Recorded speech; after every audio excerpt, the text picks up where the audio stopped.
Okay.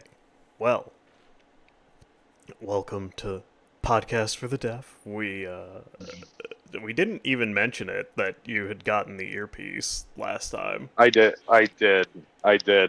actually haven't been able to listen because usually I listen to at least a little bit of these initial ones since it's just kind of organically become a thing Yeah.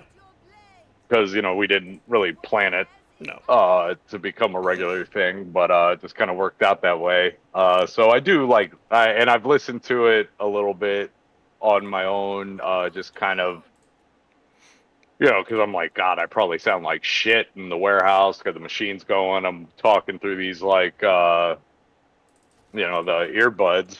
And I Yeah. was like, I probably sound like complete shit. And for the most part, I did. So hopefully this definitely helps. It is significantly better, but I'd imagine so. yeah, we are. There's like a hundred people that at least click through and listen to some of it. So I mean, I'm about it. yeah, I'm about it. that's I cool. just uh, I just showed off my earpiece to my young, beautiful coworker and I was like, be prepared for me to look like I'm trying to go door to door and sell some things or driving to the stock market in the 90s because it's happening. I'm about to shift some beepers. Oh yeah, I'm about to gotta move these beepers. My kid's gotta eat. Yeah, Jesus. Well, the main thrust of She's so sweet. She didn't even make fun of me. She just asked if I liked it. that's he's like She did. that's She wasn't. nice. She wasn't even like you look fucking retarded. Nothing like that. Didn't No. e- didn't She was even very nice about it. didn't even Yeah. say you old bitch. You old bastard. You look ridiculous. But what I did want to talk about, mostly because I've talked to a few people and like seen stuff online, and it has annoyed me, and I need to get the venom out. Is the Jake Paul Mike Tyson fight? The amount Yes. of delusional motherfuckers that think Tyson is gonna absolutely starch him is unbelievable. Like like it's like he's got 40 pounds on him. It's like, yeah, he also has 40 years on him. Yeah. It's like either Tyson is unbelievably different as a fighter, or everything that I know about combat sports is incorrect, or Paul is going to beat the shit out of him. Because, like, Tyson had gas problems and cardio problems when he was in his prime. Like, you. You. And Jake is a professional WWE wrestler right now. That is And you not can say Jake. whatever. Oh, no. What am I thinking about? You're thinking of Logan. That's his brother. Oh, my God. So I am thinking about Jake. You're right. Yeah. Wrong person. No. But regardless, he's J- got. Jake is. Yeah, no, I understand what you're saying. And they're like, oh, it's like, and Jake Paul Why has do I mix those fuckers up so much? because they're both pieces of shit that look the same. Shit, yeah. Because they're both equal pieces of shit. Yeah, I cannot stress enough how much I would love to see Mike Tyson cave his skull in. I just Oh, yeah, that'd don't. be amazing. I just don't think it's a reasonable possibility. No, probably not. But that being said, it's like, are you people fucking delusional? Hey, Like, man, people just look. I'm gonna tell you right now, they are delusional. I'll tell you why. It's because Mike Tyson is Mike Tyson, and people love Mike Tyson. They just love Mike Tyson. Like, yeah, I mean, especially ever since you can say what you want about, I know the legal troubles and all the bullshit in the 90s, I guess, or whatever. But yeah, especially ever since he kind of got on screen and made fun of himself in The Hangover, I feel like the world has very much embraced Mike Tyson and has learned to absolutely love him again. Like, there are going to be plenty of people that just It's Mike. It's gonna be Mike because it's just fandom. It's not any type of actual These are like it's just fandom. I mean, if you put your sense together, sure. If we were talking about a whole fucking just a run of the mill regular old street fight with no rules or whatever, like they met on the street, had beef, and decided to go at it, then I might be like, well, he's got heavy hands. I'm sure he still has his, a semblance of his power. And, with no rules or whatever, sure, just the weight difference alone, maybe Tyson gets some sort of an advantage for that. But in a proper boxing match with rules and shit, Paul's just gonna gas him. I mean, he's an old fucking man. It's just is what it is. It's time, and time is undefeated. yeah. Well, the other thing that like it just uh, kind of annoys me in these conversations is like they're like, "Oh, Jake Paul isn't like a real fighter," and it's like, yes, he is. Like, I do not like him, but he's the people he's fought. While they're not, most of them aren't boxers per se. They are professional fighters. Right. He's not fighting. Is he fighting people that are a bit over the hill? Yeah, sure, but he's like Tyson is way the fuck over the hill. Yeah. I don't even know if Tyson can see the hill, how far over it is.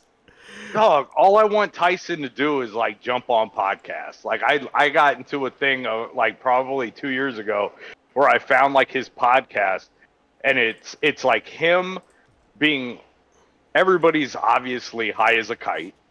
Mm-hmm. And the guy, I don't even remember his name, but the guy that's actually kind of runs even though it's Mike's podcast, Yeah. he like runs it, and it's just some like white dude that I think used to play in like the NFL or something, and then they have guests on and they just talk. Yeah. And it's Mike Tyson. Like it was like, oh my God, you want to just lose your mind? Go smoke a bowl and listen to the podcast that has Mike Tyson and Roseanne Barr on it. It is fucking incredible nonsense. And it's and like that's what I want Mike to be doing. I want Mike to be a public figure at this point. I don't. If he wants to train some people, I'm cool. But but as far as him in the ring, I don't need it anymore. I don't want Mike to get fucking demolished. You know what I mean? Well, I don't need it. And I mean, well, news to absolutely no one. Boxing and their governing body is incredibly corrupt. And Yeah. yeah, shocker, I know. Yeah. But what? Politicians like young children? Impossible. Shocker. Ridiculous. You're blowing my mind. But the boxing's governing body allowing this to happen is awful. This should have never happened. It shouldn't have been allowed. And people say he passed the physical, he did all this stuff, and it's like the physical is not the issue. Lots of guys pass that physical and are denied the ability to fight.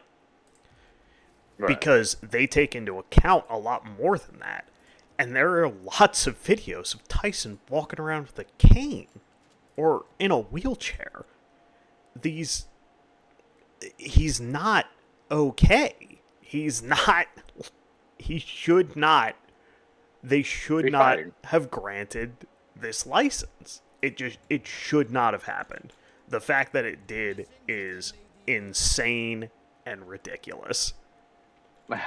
No, I do tend to agree with you. I probably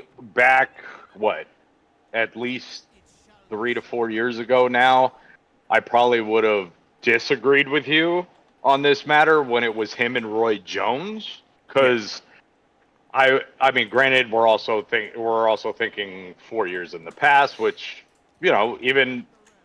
Hey, trust me, I know, being, creeping up on 40, like, it hits you out of nowhere. So 3 years is a significant amount of time Yeah. for your body to like change and be able to deal with some things and not others. So I was very much, even though I knew it was going to not be the most entertaining thing just for the nostalgia of it all, I was very much on board with that fight. Yeah. I think this one is a catastrophic mistake.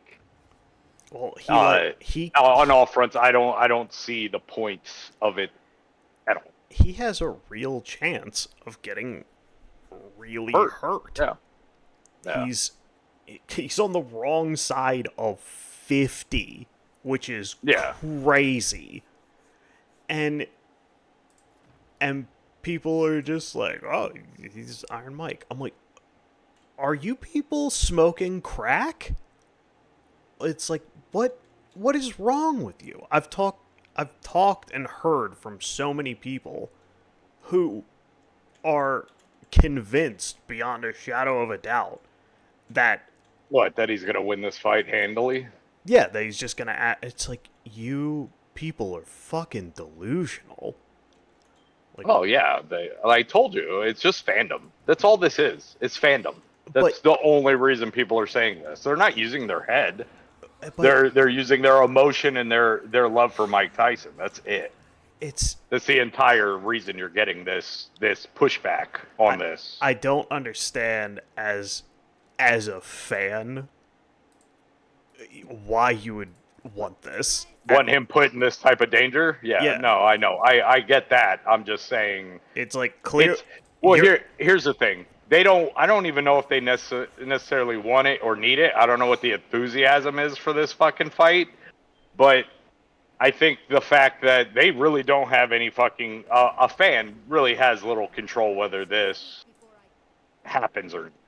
Yeah. The only way they could stop it from happening in the future is if it makes $0 because nobody watches it. Or Tyson fucking dies in the ring. Or Tyson dies, exactly. But I'm just saying, everybody involved is due to make a lot of money, and people are probably going to tune in and watch it. So yeah, it's on gonna Netflix, happen. for Christ's sake. Exactly. So if there was, I don't think anybody that's a fan of Mike Tyson necessarily wants to see him hurt, but the fact that it's already it's going to happen whether they clamor on the internet or not about, no, Mike, don't do this. Like, since it's going to happen, they're going to side with Tyson. Yeah. As bad as an idea as it is. And plus, the Paul, I always mix them up, but the Paul brothers are fucking absolutely unlikable. Yeah. In a lot of ways. So, obviously, they're not going to be like, well, oh yeah, Paul's going to kick his ass. They're going to side with him. I think that's why you're getting pushback. Any logical human being, I think, knows that this is a terrible fucking idea. I don't get it. He is in legitimate danger. He could, irreparable damage is on the table. He is too fucking old. And he was too old 10 years ago to be going up against a guy who is 40 fucking years younger than him. Yeah, and let me clarify. 3-4 years ago, when it was Roy Jones, I was okay with that, because Roy Jones is an old fucking man, too. Exactly. So I was okay with it in that, because I mean, everybody knew. It was exciting to see them fight each other and both of them come out. But I think anybody with half a brain like me knew I was about to watch a fucking, hour-long hug fest. Yep. Which is basically was. Watch two geriatrics swing at each other. Yeah, swing at each other. And, I mean, even Roy Jones, he was not fucking around. He held Tyson a lot and even got called out for it by the ref. And he told the ref, fuck you, that is Mike Tyson. You could hear it on the mic. Because he didn't want to fucking take one to the chin and get knocked out because he's old. Yeah. Like, like he didn't want to even take the chance of fucking getting rocked. So like I don't know. I don't really. And everybody sees like when he's giving people pointers and stuff, and he has this like explosion of power like out of nowhere when he's instructing somebody. I'm like, yeah, but he hasn't been in the ring when he's got this explosion of like some speed and power on a bag. That's way different than when he's been dancing around with somebody that's way younger than him for fucking a couple rounds. He's going to be gassed as fuck. More It's important. not the same thing. Any of us can have an explosion of power and speed to at least some extent More, in more, short bursts of time. more importantly, it's just all these people talking out their ass because I've had tons of older boxing instructors who still look good. But you gotta understand that just because they look good in training does not mean they can get back in the ring. Well, That's no, it's just I psychotic. totally get that. I totally get that. I'm just saying, No. I think I'm that's talking also about where people are just coming from. yeah. It just kind of shows people's ignorance of Right. everybody likes to think that they know how to fight. Everybody. They like because how many people have been in a fight? It's not a bunch. It's No, it's probably not. way less than people care to admit. But Well, yeah, because people don't like confrontation. everybody wants to believe that they'll be able to handle themselves, and it's like, no, you don't know what you're talking about.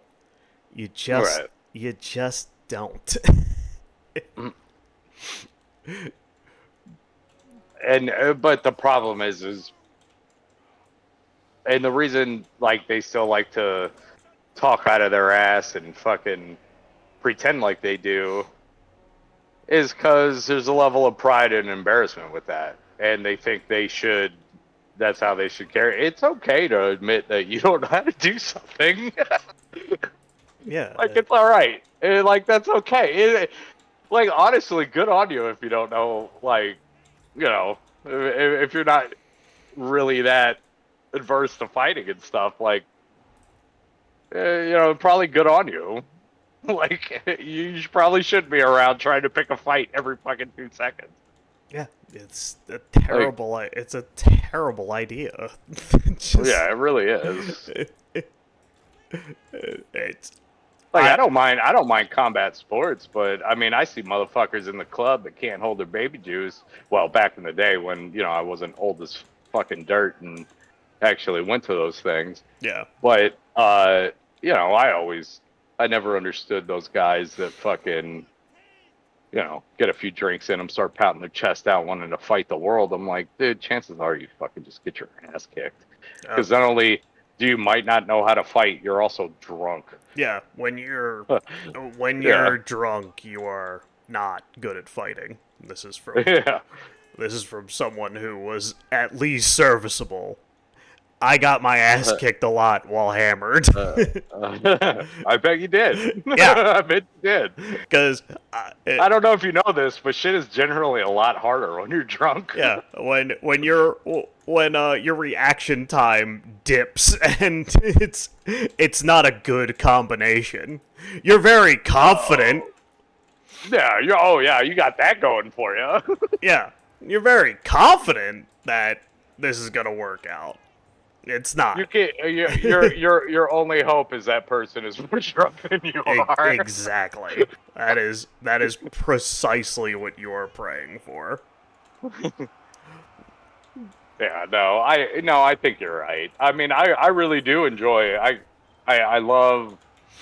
I mean, I'm not a connoisseur of like boxing or UFC or anything like that. I don't understand the sport as much as some people, but I do enjoy it when it's done at a high level. It's just like anybody. Like I mean, even it's almost like somebody playing an instrument. Like if you have a motherfucker that is like going to town on whatever instrument, making something awesome because they're at the top of their game and in their field, you can pretty much almost watch that shit for hours because it's a beautiful thing to watch. Yeah. But I mean, and same thing with fighting. Like these motherfuckers, a lot of them train their entire fucking lives, and some of them have trained their entire lives and don't even look good doing it because they're outclassed, and they've been training their entire lives. Yeah. Like it's, There's you know. So I enjoy it, but you know, I mean, I don't know how to do half that shit. I don't know what the fuck I'm talking about. It's just a pure. It's like when I watch fucking hockey. I never grew up watching hockey. I don't even remember all the rules. I don't even know all the rules, but I enjoy watching the sport. Yeah. But I'm not going to get on the ice.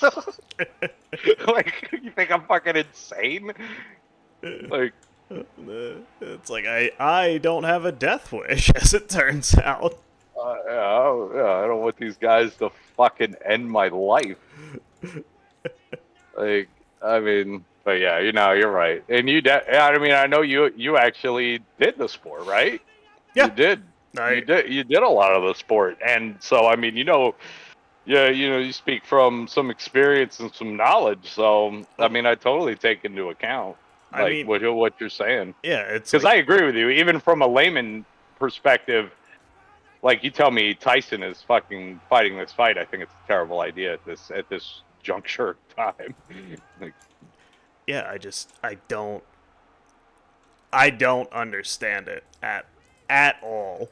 Like I don't get people wanting this. I don't understand it. I mean, it's a massive payday for Tyson, so I mean, I get that. I mean, does he need it? Does he need the money? I don't know what Tyson's financial situation's like. He's okay, but I mean, he's lost all of his money more than once.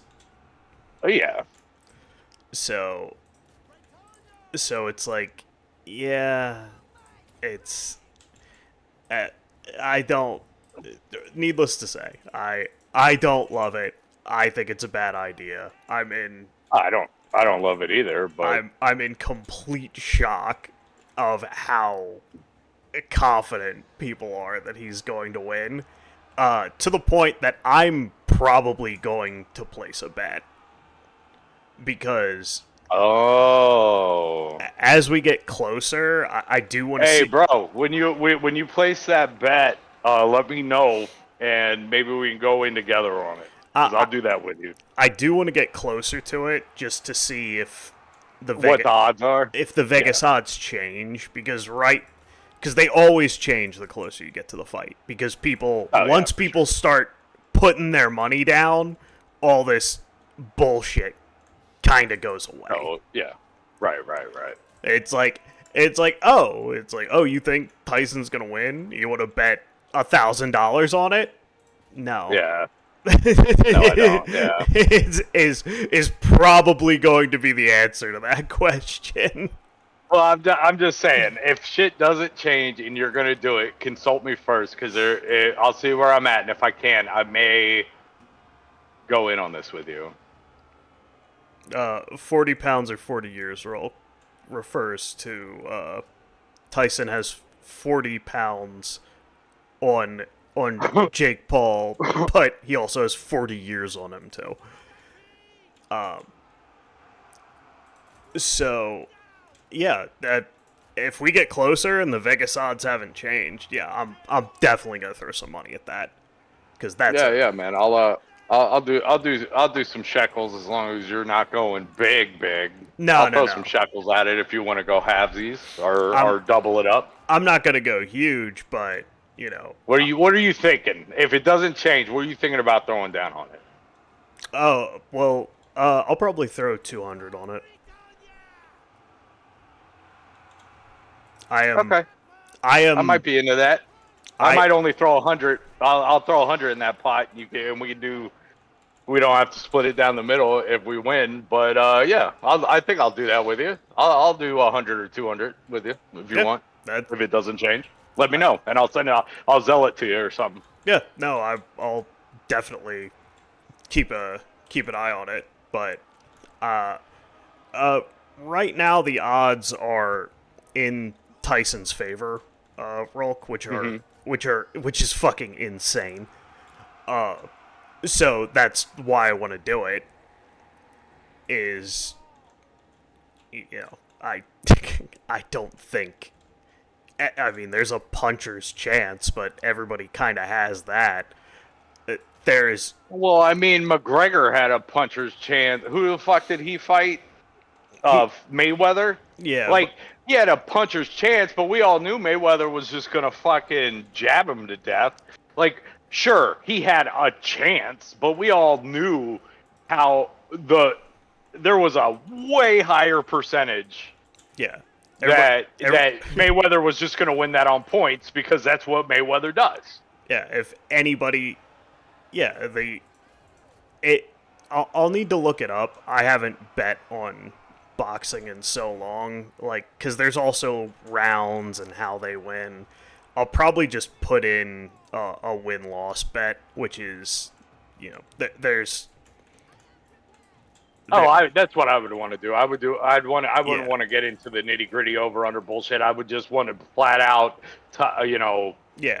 So one to win, one to lose. Yeah. So I mean Like it's just a straight up thing. that's gonna cut in a little bit, but yeah, last time I checked, and I haven't checked in a little bit, but yeah, Tyson was favored, which is crazy. That then again, it is Vegas, so right now, Yeah. if it wouldn't shock me too much if somebody If it had, all changed. well, if somebody had their thumb on the scale right now to to make it look more appealing, that is entirely possible. So yeah, but I am very confident.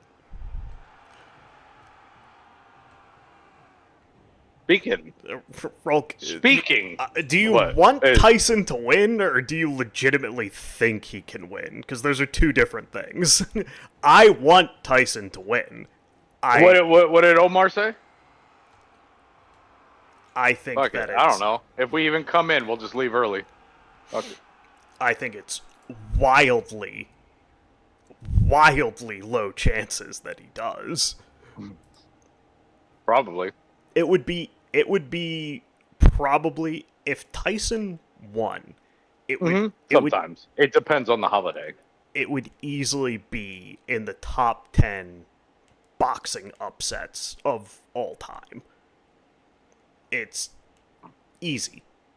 It's almost 60-year-old Tyson puts down a guy who's not even 30, who's in his prime. No. Yeah. There's no way. It's just not. It's not gonna happen. And again, I do what I normally do, and I like flipping through. Why do you hold on? Those articles? Why do you, is Rolf going off? aside from like, are you talking about like long odds puncher's chance kind of thing, or do you legitimately think he has a greater than 1% chance of winning? Because I want to know why, because nobody's been able to explain it other than, oh, Tyson's so good from back in the day. It's like, yeah, Tyson hasn't thrown a punch in his prime in high definition before. He was on CRT TVs. This is an eternity ago that he was throwing absolute bombs.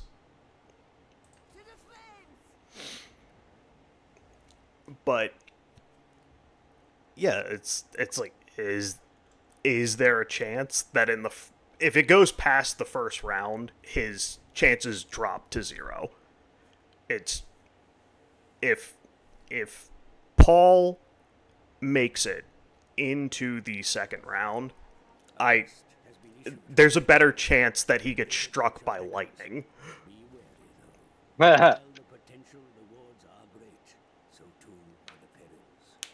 Yeah. Okay. Yeah. Okay. Yeah. It's always been said, and I've always heard that power is the last thing you lose when as a fighter. So yeah, he's probably got at least a little bit left in the tank, but that's not getting him over the line. It's just not going to happen. Yeah, the this fight should not be happening. There is no reason that this should be happening. Yeah, no, overall I totally agree with you. You know, I mean, maybe Tyson just needs money, or maybe his hubris is just way larger than we think it is at this age. But it's probably one of the two is the reason why he would even fucking agree to this. Uh, but I mean, I guess there's something to be said for, you know, when somebody's told that they're fucking the shit and the man at something, or, you know, since you were a child for years and years and the majority of your life, maybe your ego and your hubris is just that strong, that you're not using logical thought, and I do get that. But I don't think Tyson should be doing this. If it's a money issue, I mean, there's other ways for him at this point to make money. I don't think he needs this per se. So I do very much agree with you. All this, as even though he's due to make a hefty payday, and I understand that he is going to be handsomely rewarded for his time and effort in this fight, this does way more for Paul than it would ever do for Mike Tyson. Tyson is already a legend. He does not need Paul at all. Paul needs Mike. And it just sucks that this is even happening. But you know who, whoa, go ahead. There's just a real chance that he actually gets hurt. Like, that's a big part of it. Yeah. Is he has a real shot of getting really fucked up. And you know, you're 60. The all of the stuff, the soft tissue, the cushion around your brain, and your like, that stuff doesn't grow back. It only gets worse. And you were in a profession where you took way more damage to that area than the average person. You are in way more danger of taking a shot to the head and being dropped for good. Like, can you imagine any 60-year-old getting full-on punched in the head? You would be terrified. Yeah. That you just watched somebody fucking die. But Netflix is gonna pay for this. Like, this is, it's insanity to me. It's completely insane.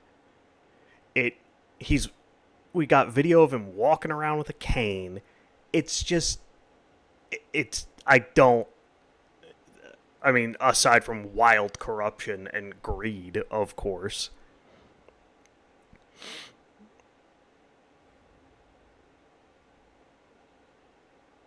But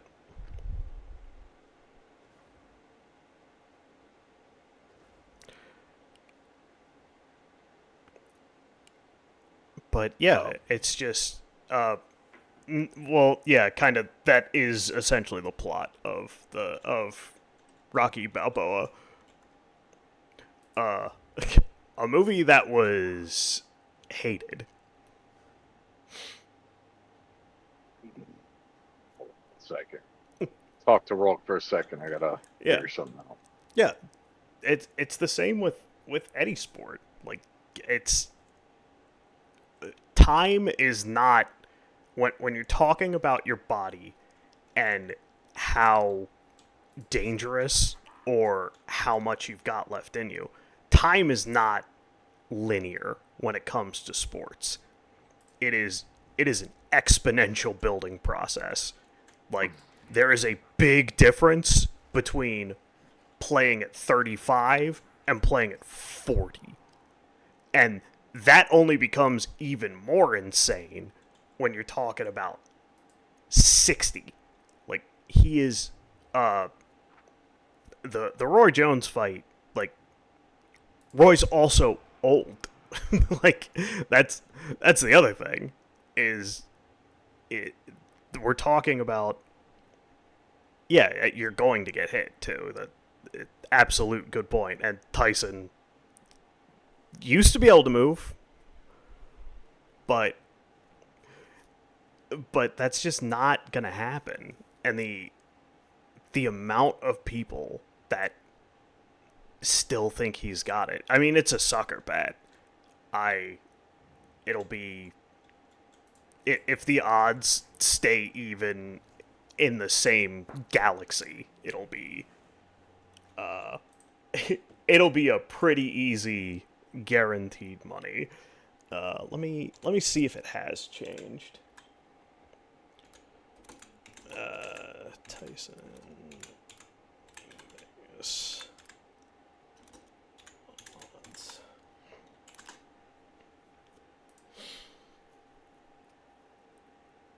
Yeah, Tyson's up. People have him up. It's insane. It is insane. Yeah, so essentially, uh, depending on where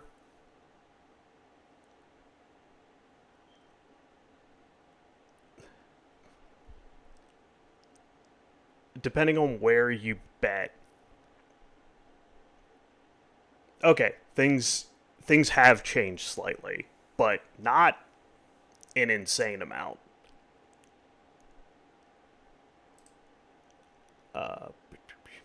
I mean, you're still looking at, if you bet $100 on Paul, he is thankfully not favored anymore, but he was at one point, and that's probably just going to go down. But it's still not as far off as I would think.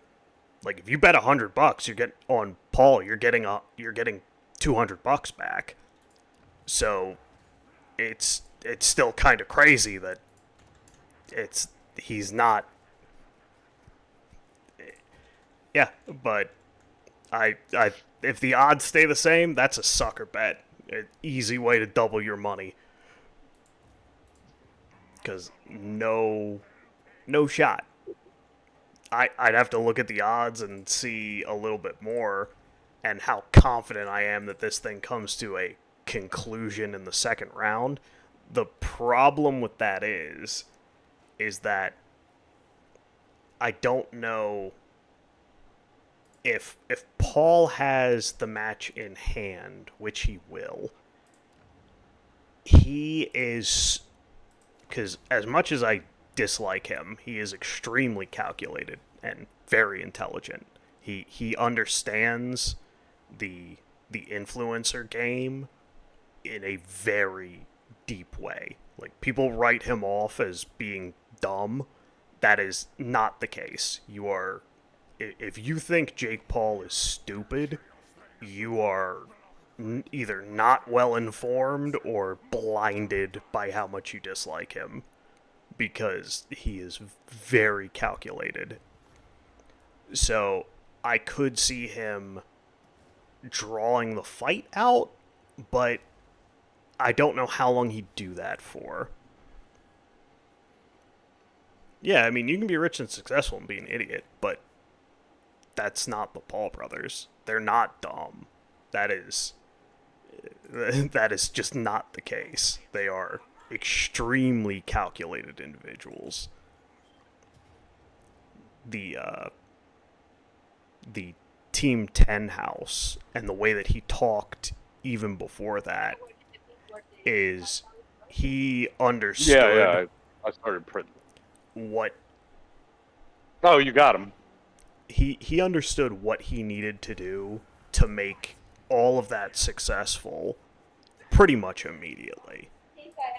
And this is in a world where the how to be an influencer wasn't quite solved yet. And he had a plan, and it is the blueprint for how you can come up. And there's a level of confidence where he was so confident in his plan that he was willing to risk him being on Disney. So you got a guy who is smart and understands what is going to make money, what is going to lose money, how long to stay in something. But yeah, he very good understanding. Piece of shit human being. I cannot stress enough that I despise him, but successful people usually are fucking scumbags. The what is it? A very old saying is philanthropy is how the rich launder their reputation. So you become Philanthropy is a tax evasion scheme. it's also that, but it's how Yeah. it's how the rich launder their reputation. They spend their whole lives being massive pieces of shit, and then they buy the public's goodwill back and act like they weren't. And people have short memories. They just act like, oh, well, look what he's doing now. He's helping all these people, where they spent their whole lives being a ruthless piece of shit. Like, Right. like I couldn't be happier that Steve Jobs has kind of fallen into obscurity, because that guy was a fucking shit lord. He sucked. He sucked so incredibly hard. And people just were constantly thinking he was a genius. He wasn't a genius. He was a good marketing guy, and that's it.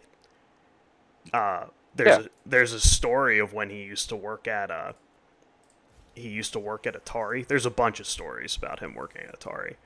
But he was such a dirty hippie and smelled so bad that the guys at Atari once tied him up, took him outside, and hosed him down because he smelled so bad. He fucked over his best friend because at Atari they were trying to figure out how to make the boards that you put into the arcade cabinet smaller. And Right. essentially, I can't remember exactly, but it was like for each transistor you didn't have to use or you could cut down, they were going to give you like another $100. And Right. Wozniak, who was the genius of Apple, he Right. figured out how to do it. And years later, one of the founders of Atari was like, how much did Steve give you for that? Turns out Steve gave him like 5% of what they paid Steve. Huh. So, yeah, he fucking scumbag of the highest order. But yeah, people were so enamored with him and thought he was a genius, but anybody who did even a little bit of research could be like, no, not really. And if you want to talk about other people that are pieces of shit, even though this guy, I don't know, could possibly be mentally ill, you know who else just filed for bankruptcy? I saw it on my little YouTube feed today. So, Antonio Brown. yep. Antonio Brown finally went off the hinges. Apparently, like, owes creditors like $3 million. Yeah, he's Or whatever. well. It might, like I said, might not be fair because there is a good chance he's got mental issues, but he is I'm just saying. he is for sure mentally ill, but But yeah, it's not surprising. It's No, it didn't surprise me. I kind of smirked when I saw it, and I was like, this article was just a matter of time. yeah, and it sucks because the people around him that were just letting him make these dog shit decisions are going to disappear, obviously. But but you know, You're good. it's All right, dog. Drive safe. this is how it goes. And Mhm. regardless of how mentally ill you are, uh, he is functional, so there's only so much of an excuse that is. Like Kanye, for as mentally ill as he is, hasn't sworn off making music because Right. that's what pays the bills. The Whoever was in his ear telling him that he didn't need to be in the NFL is insane. Like that's who fucked him over. Right. But yeah, No. Yeah. No, you're probably right. But yeah. I mean, that dude is just like you said. Not everybody like Gronk, even self-admittedly, is not the fucking smartest tool in the shed, and he knows that. yeah, he's not I mean, don't get splitting me the wrong. atom. Yeah. But I mean, let's be honest. He's got a level of intelligence, at least football intelligence, because I'll be honest with you, I don't think I would have ever made it just simply because I don't know if I would have been able to memorize like multiple playbooks and what those things are called and when they ramble off their fucking calls, which are like, you know, 30 words deep, I would be lost in the sauce. So, uh, I think Gronk has a level of intelligence, but that man almost guarantee you would not be as wealthy as he is today if it wasn't for the people around him. Yeah, Because his camp fucking made the great call of yo, all your fun money that you can do whatever you want with is your endorsement money. You are gonna save every motherfucking nickel of any NFL contract money you ever make. yep. And he did. And he's a very rich man to this day. And, starting weed companies and stuff because he can do that.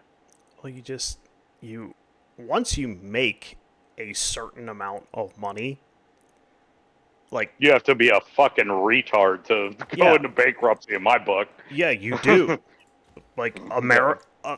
America is incredibly stacked in the wealthy's favor. That's how our Yeah. system works.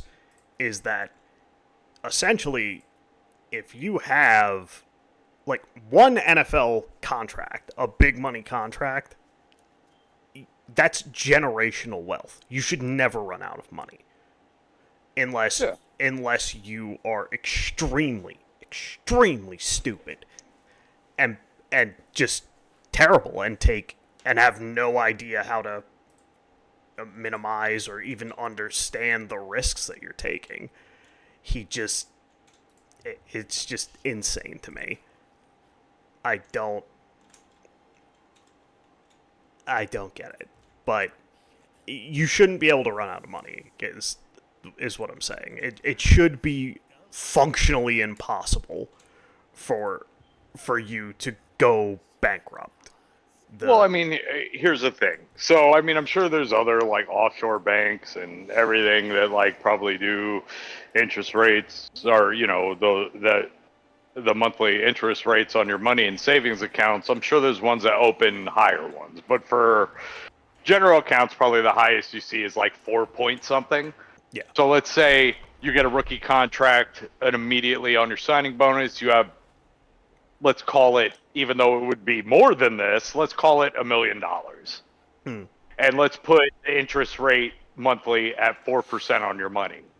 So for just letting that $1 million sit in that fucking bank account at a strict 4%, even though it's slightly over, at least the one I have, Yeah. if I let it sit for the first month, in that first month, I'm making what 10,000 just for having it sit in a month. I've made $10,000, and then that compiles. So now it's 4 point whatever percent of what, 1,000,010. So and it just keeps going up and up, and that's just off $1,000,000. Yeah, I don't know about you, but I don't make 10K a month. exactly. I don't, especially for not doing anything except letting my money sit. Yeah, that's So I mean, like I people are making some real bad decisions if they're getting that much money injected to their account and going broke.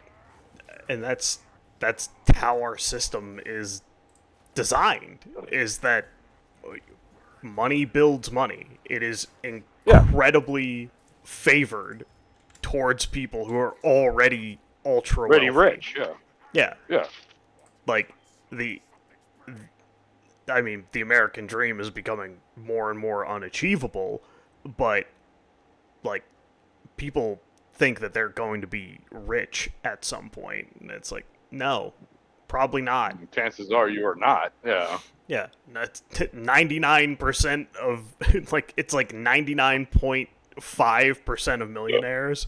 The biggest telling factor is that your father was a millionaire.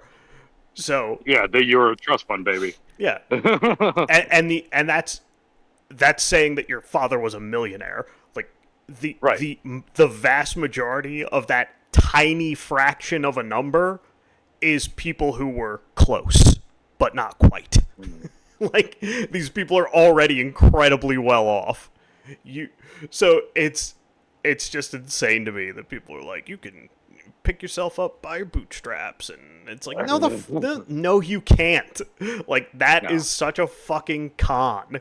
It's like you can survive, you can be good Yeah. if you pick yourself up and work really hard, but you're not going to be a millionaire. You're not going to be rich. That's just not going to happen. It's incredibly unlikely. You could set up your kid or maybe your grandkids to be rich, but you yourself, no, it's not going to happen. It's just not. But people buy into it. Yeah. And you've got the thing that annoys me the most is you have like especially right now with AI, you have a lot of blue collar workers and white collar workers just at each other's throats because blue collar workers don't feel bad for the white collar workers that are losing their jobs to AI. And it's like, this is fucking, if you don't have sympathy for somebody who lost their job to AI because you think they're soft because they work in an office, it's like, just remember that your boss and the bosses of this world are getting 100 gold pieces, keeping 99 of them, cutting one in half, giving half to the plumber and half to the guy in the office, and then telling, oh, you would have gotten more, but the plumber stole your half of that coin. Like, and it's just that easy. And you get people at each other's throats over it. And it's like it's like forest for the trees, people. It's like, Yeah. just yeah, don't be mad at the guy that's actually putting you in this position. Be mad at the other person who's also not doing well. Right. No. I thought Well, it was. I hope that okay is sarcastic. I hope that wasn't new information getting dropped on you.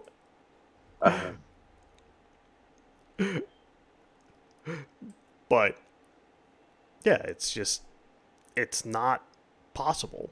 And the biggest factor to building generational wealth is not really possible because owning a home is the start point. That is where you start. And so many people, that's just not possible right now. So Oh yeah, it's you, fucking ridiculous. The only reason me and Amanda own is because we got lucky, because we were like almost forced to either buy or rent in a time where it was absolutely prices were so unbelievably fucking inflated that it would have been absolute lunacy to pay what we were gonna pay, yeah, just to rent a fucking place.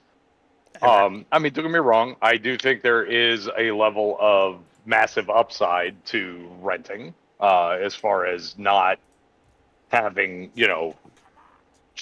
true responsibility for I wouldn't things, call it. but I, but there, at the same time, it's you are now putting your faith in a landlord or a company to actually fix said problems.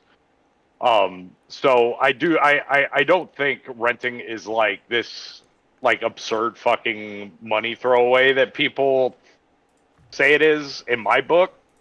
I mean, I'm open to debating about it because I think it's, I disagree I extremely well, no, strongly.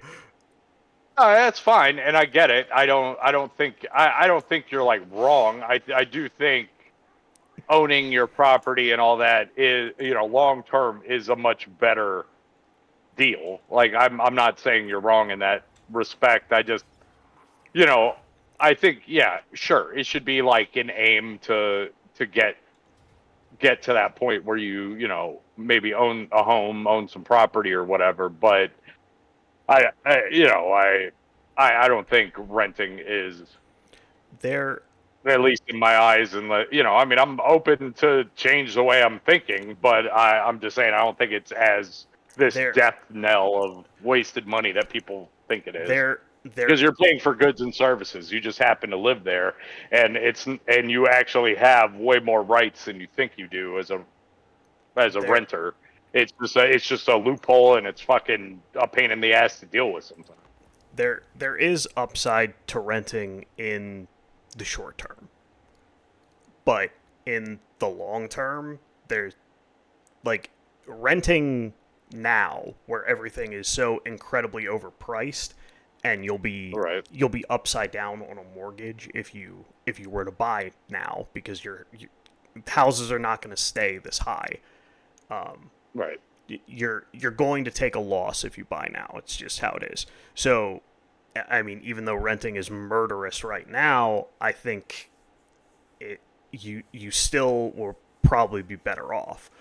But never owning a home is I'm not saying about never. yeah, but I'm just that's saying. I'm just saying as a thing, like that like renting. I wouldn't feel bad about myself if I was renting.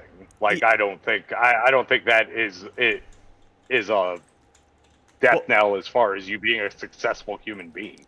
no. I don't think that, but it is you're you're going to have tons of problems in how to continue to make and keep money because every landlord does the exact same thing is they they just shift you around because they know that you're comfortable and they know that moving is a pain in the ass. So your rent is going to go up Yeah, because and they're just, it's the frog in the boiling pot is they raise it and raise it and raise it until you can't take it anymore and right.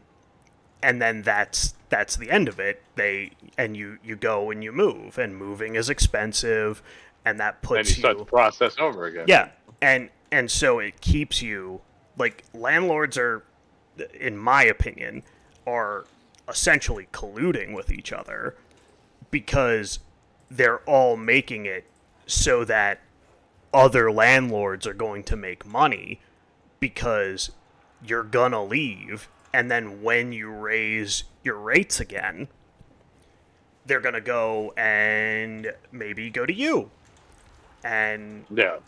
go to your place and that's just how it works so right right now, being, renting for the short term, and mind you, I got incredibly lucky to be in the position that I'm in, and No, so did me and Amanda. and I mean, we got the condo when it was almost impossible to, especially in Florida, to get anything without because you just simply could not afford it. yeah, Like the normal people in this area just could not afford it. And I guarantee you, the whole reason we got our condo, which is actually pretty nice, and I enjoy it and like it a lot. But the whole reason I guarantee you we even got it was because our HOA, as much as I hate HOAs for the most part, like the community has a rule. If you buy a place, you have to own it for 2 years before you can rent it out, yeah, which took a lot of the sight unseen fucking rich people, like, just buying shit up over the internet yep, for that exact purpose. It took our competition down significantly. oh yeah, Now, we did have to have a caveat of the offer of like because we didn't have a lot of money to like totally like like upfront whatever. So what we did is we were like, we will do we put this little caveat in it where we are going to pay you this amount of money or 10 grand over appraisal. yeah, So if it appraises at that point, you're getting exactly what it appraises at. But if it appraises over, we will match and pay you 10K over. yeah, And that got us where we needed to be because, even though we did have some competition, we didn't have the massive amount of competition we were having during that height of, that real estate nightmare. Did you Um, do you have a so VA we loan? got we got very, very lucky. What's that? Do you have a VA loan? No, we don't have VA loan. Really? That is, yeah, but that's completely my fault, and there probably could have been another way around it, but like I used to be like, and even to this day, I'm still learning and working on it, but my credit was not super awesome for the longest amount of time, or no, Mm, for a decent amount of time. It's in a good place now. I've been working on it, and I mean, it's not like perfect or anything, but I am to a point where I can't fucking blink without getting something else in the mail or some offer in the fucking, because everybody's like, oh shit, you pay your bills, fucking, we'll loan you money, like so I'm basically there, but yeah, it's not even perfect yet. So I was a little, you can call it whatever. Maybe it was just me being a pussy, but I was just, frankly, it's kind of embarrassing, yeah, sometimes. And I just didn't want to take it there. But it did cross my mind. And I figured we could always like refinance through the VA or something like yeah, that. If it actually is a better deal. So once I get to a place where I think, you know, people, obviously take me a little more seriously and it won't hurt me and Amanda because I also have to consider that. I have somebody else that this affects. So I'm well, trying to be as are responsible as I possibly can about it. But it is something I've kicked around to when I get to a certain level, maybe trying to refinance well, and we get a little bit of a money break with that. you're both on the lease, right? Mm-hmm. I mean, Amanda being on the lease should be all that matters. Yeah, that's true. You should be able to do it right now. But Okay. Well, well, I'm sure we'll explore it eventually. I'm gonna let her deal with what she has to. yeah, I want her to end out the school year and deal with what she has to. Her responsibilities back home, uh, yeah, which I'm sure she is not totally looking forward to. And then maybe we'll discuss it because, like I said, if I can make our lives more comfortable by simply refinancing with the VA, I'm totally down. yeah, I'm and I'm about it. yeah, as long like because she's on the lease, like you guys being married or any of that stuff, it doesn't matter. Yeah. So yeah, you should be able to do that. And Rolk, you're everyone got fucked over. Like you have to be like I said, you either need to be rich or very lucky to be in a Yeah. good to be in a decent position right now. And even if you wanted to improve things, it's just not really in the cards until something major changes. And that major thing is when the baby boomers start getting real old and start dying, where Yeah. the millennials have been waiting for the boomers to die pretty much their entire lives to make room for them. So Yeah. the problem with that is that it's going to be all these people who Fucking boomers ruin everything. it's true. Uh the it's going to be all these young people or millennials who were scraping by for so long, and they're going to have a windfall, and so a lot of people are going to totally fuck that up. But You know what? You know who I blame for my position in life? My father. you should. You fucking old fuck. Ah, oh, I love that old man. You do no wrong. But I mean, if you're not happy being a mechanic role, like you can pivot. You have skill sets. Like you could easily go to welding school. You could learn another trade, a more in-demand trade.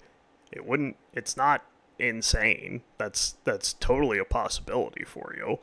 I mean, you you're not starting from the bottom. Like if I wanted to learn how to weld or do something like that, like I barely have any skill set. I don't know it. I'm not familiar. So I mean, you could you could easily go to because I mean those trade schools they're desperate for people right now. They're Oh trying. yeah. You could get a massive sign-on bonus. Like it's if you want to pivot, it it wouldn't be easy per se, but you could definitely I could definitely see you going to welding school or something else and pivoting out of being a mechanic. Like especially now. Like that's totally reasonable because like let's be honest, the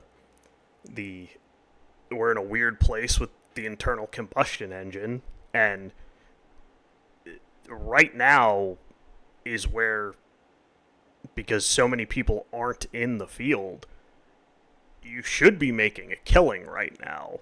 But I mean, you're doing well, but it, I think it should be more, which is I'm not familiar enough with the field, so I'm I'm not sure exactly what's going on, but that is a bit concerning, even from somebody outside looking in, is that we're very short on mechanics, but all the mechanics I know are telling me that it's still they're not seeing reaping the rewards of that, which that's basic supply and demand.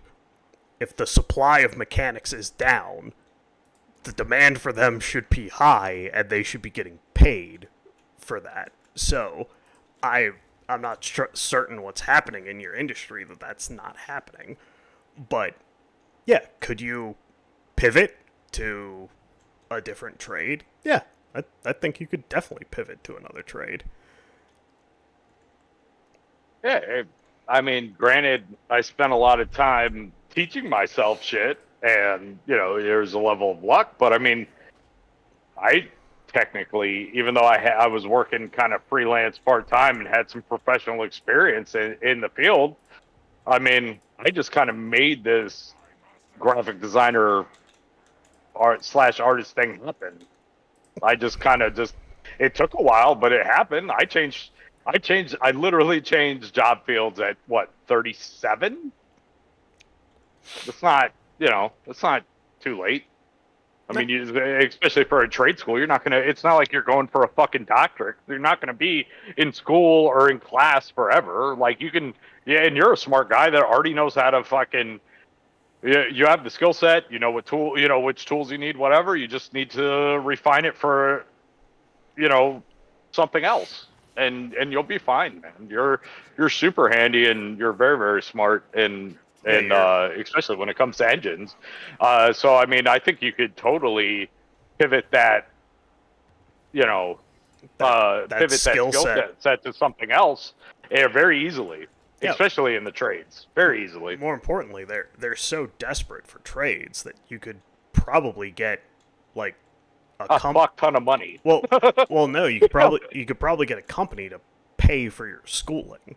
Like that's That too. Yes. Yeah. Yeah. one, you're in Florida and it's cheaper down there regardless. But they're so desperate that I'm sure that companies are footing the bill. So all you need to do is probably all you need to do is pass, and you won't have to pay a dime out of your pocket. So yeah, I mean, it's not impossible to pivot, but you're it's still not an amazing situation, obviously, because the housing market is still going to be the housing market. But yeah, it's you're going to have a way easier time pivoting to a trade than somebody who has only worked in tech or finance and Yeah. doesn't know shit about shit. You're definitely going to have a leg up on them, but because people are pivoting to trades and are You know what? I've said that. I think we've had this conversation before, and I just don't know why we aren't. And this doesn't. This is across the board. This isn't economic status. For everybody. I don't know why we aren't pushing like, and we're selling. We just sell our fucking high schoolers on college or bust, almost still to this day. no, not anymore. And oh, well, good. Because I mean, it's fine. You want to go to college, you have a certain plan. Do your thing, boo boo. I'm not going to tell you, but I just don't understand why we're not Yeah, popping. it's Maybe like nudging kids or giving them actual fucking information about trades and the military, and there's like these other options that they have. And I just like, I mean, it's great. I mean, I understand everybody's like, oh, I don't want to be a fucking plumber because to them it's not like sexy. And it's like, well, what is sexy is that motherfucker's paycheck. So, yeah. Well, like, I mean, you can make a choice. You're not a plumber 24/7. You're just a plumber during your 8 hours at work. yeah, and the thing is that you well, so way more Gen Z are actually going into trades, and going to Oh, that's good. trade school doesn't have the stigma that it used to, because Right.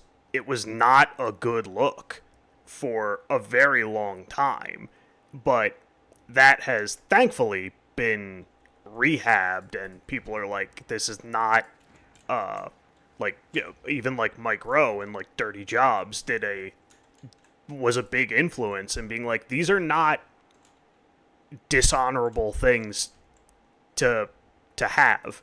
There is no problem with you going to trade school and working. Like, that's a good Yeah. thing. We need those Yeah. people. We don't need all of these Another app. well, we don't need all these people with that have bachelor's degrees. Like, we don't Yeah. need them. And we're seeing that because they're getting fired.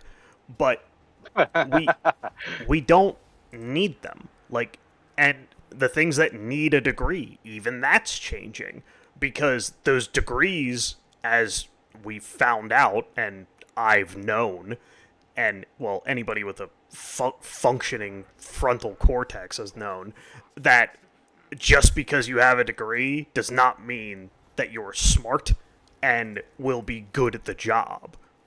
Like, yes, if you're a doctor, a lawyer, something where you are learning your actual job at school, yes, You need a degree. You need to go to school for that.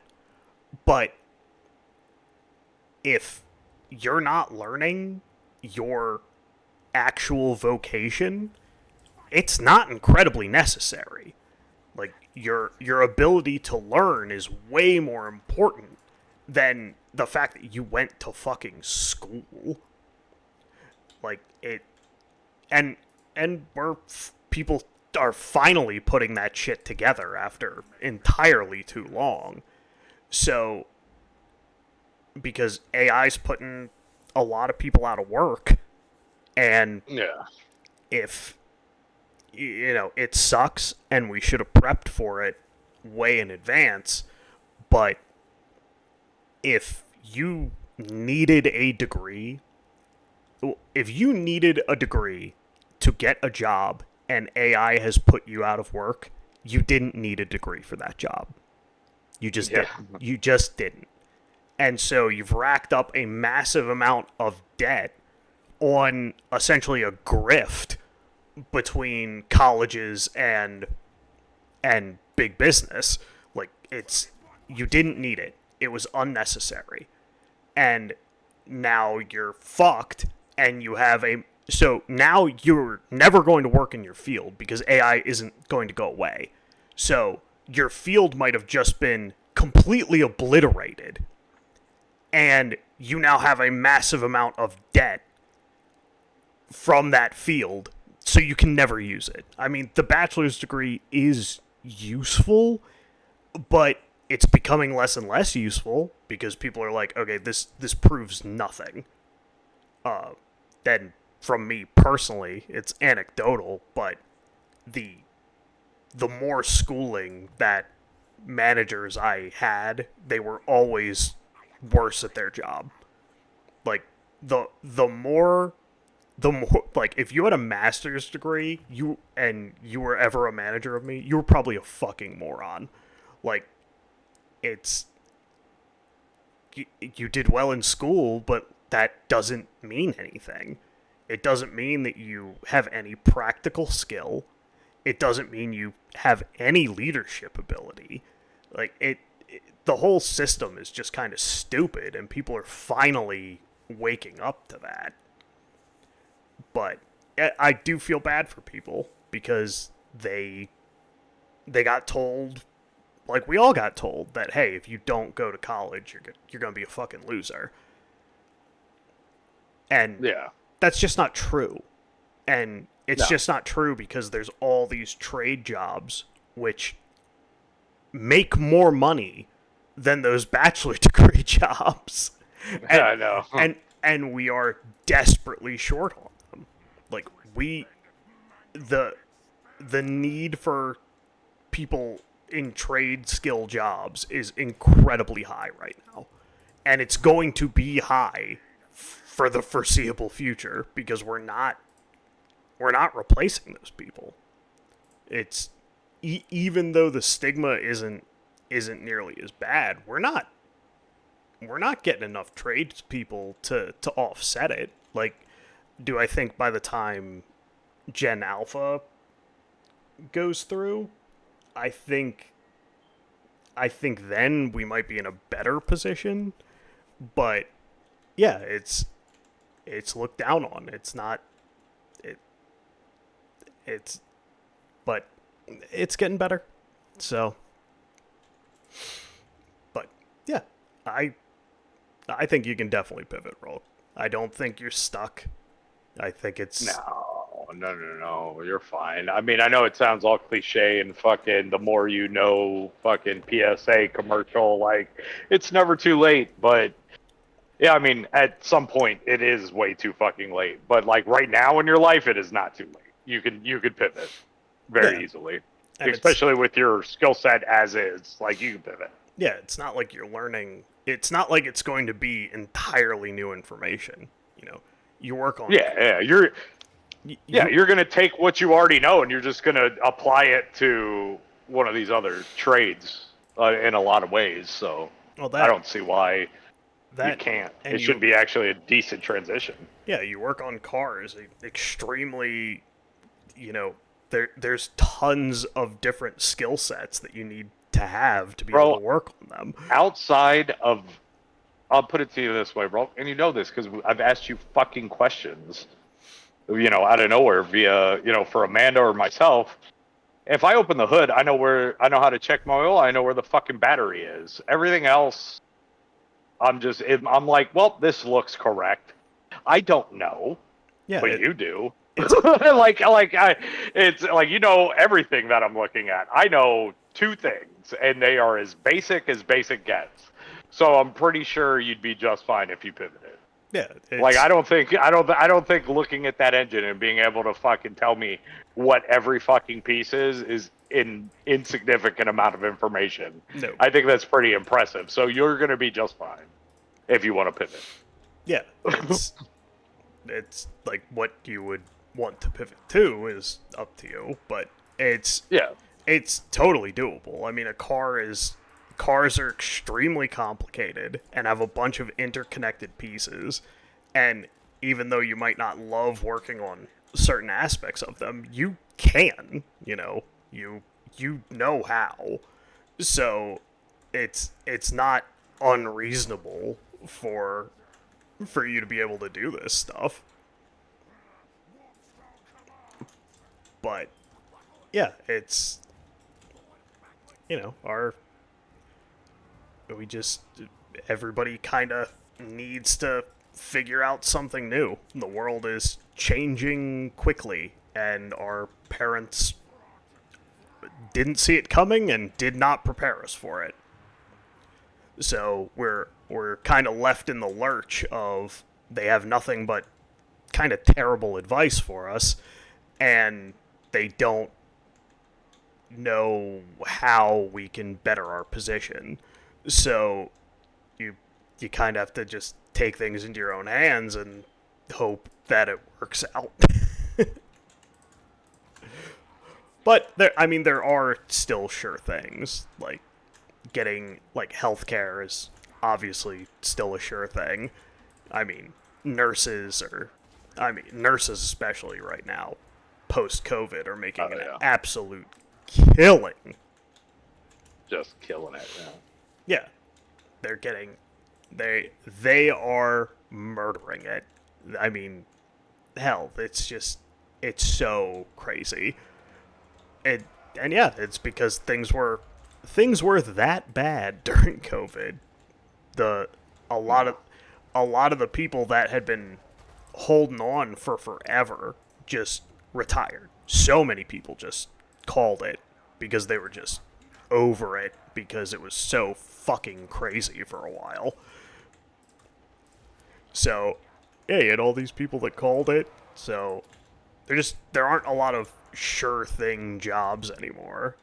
And there aren't, and also the advice that we're given is terrible. Like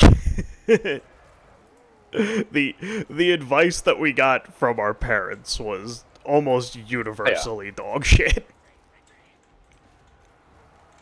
The world just changed so rapidly around them, and they weren't ready for it. It's like these people thought that the internet was gonna be a fad. Like, how insane of a statement is that now? What, considering it runs the day-to-day for basically everybody? For everything. Yeah. Everything and everybody? Yeah, that it might be the most important invention in human history. Right. Well, I've always, when we talk about inventions and the most important thing in human history, I'm a really big fan of indoor plumbing. Yeah. Indoor...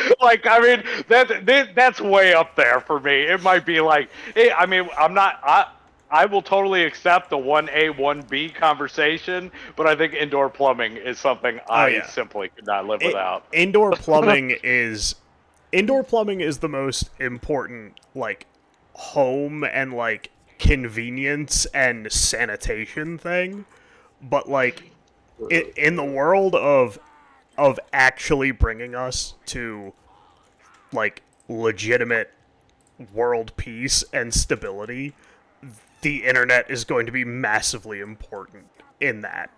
It's like the internet could be the reason that at some point we're not just constantly murdering each other. Yeah. I mean, it's still going to happen, but even now you can see it. Like, look at how hardline and nationalist Russia has been, and they have this authoritarian, monstrous government. But even those people, it's hard to make war against people that you talk to on a regular basis. And we're so interconnected that it's like, okay, like these people work with and talk to Ukrainians, selling them on fighting them to the death and taking over their country. It didn't go over very well. And considering how dangerous it is to have a difference of opinion in Russia, I think it's extremely telling that the Russian people were like, yeah, Putin is dumb for this, and this is a stupid war that we shouldn't be in. Like, that's wild to me that happened.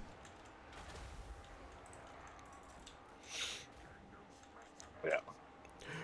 But yeah, there's, the printing press, obviously, massively. There are tons of extremely important inventions, but Yes, but no, I get I Yeah. totally understand what you're saying. But I was just being funny. oh, no. Because Well, because I very much do love me some indoor plumbing. well, it's also that indoor plumbing, like, as much as it's kind of a joke, people do underestimate, like, how wildly important. Important it is. Yeah. Like, could you imagine not having it? Well, Like, the entire country, the entire world would smell like Seattle currently does. Yeah. It would be terrible. all It'd be the terrible. time. By the way, Seattle, you're fucking gross, son. I'm not talking about the state. I'm talking about that city. You're fucking nasty. You're fucking nasty. I lived on a fucking haze gray, steel fucking size of a football field boat with fucking probably over what? Roundabout, give or take, 2,000 people at any given moment. The nastiest place. I've been to fucking Korea. I've been to a lot of countries, a lot of places. Seattle, you're nasty.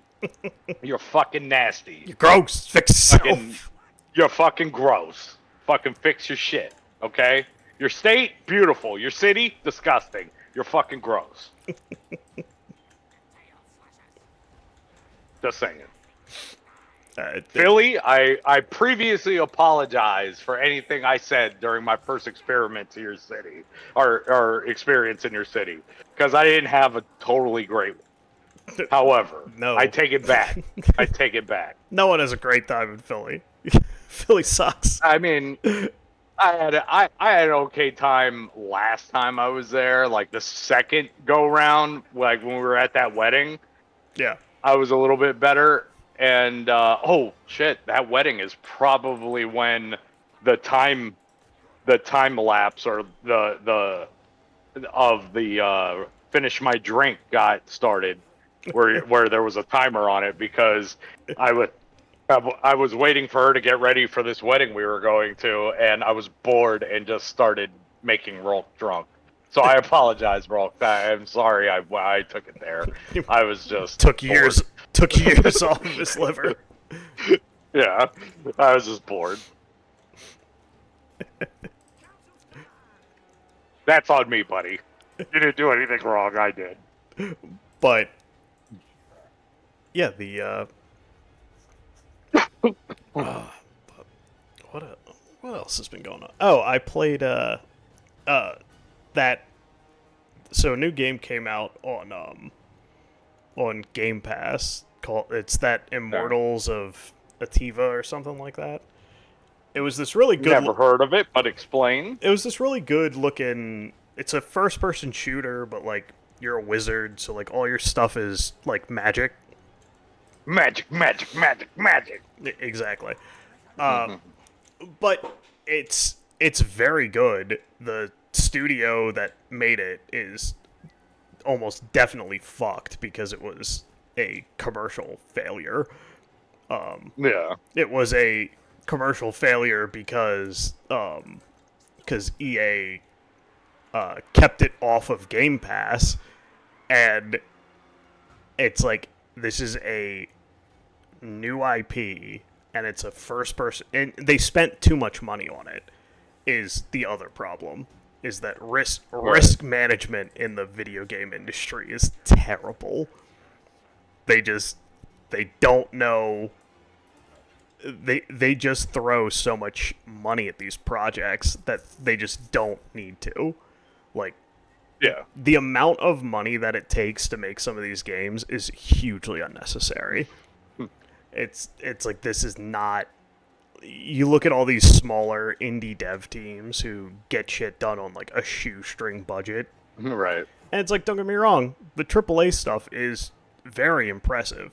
Is it that much more impressive? No, it's just not. Like, it's like if you told me that some like uh gray zone warfare that just came out a little while ago, Right.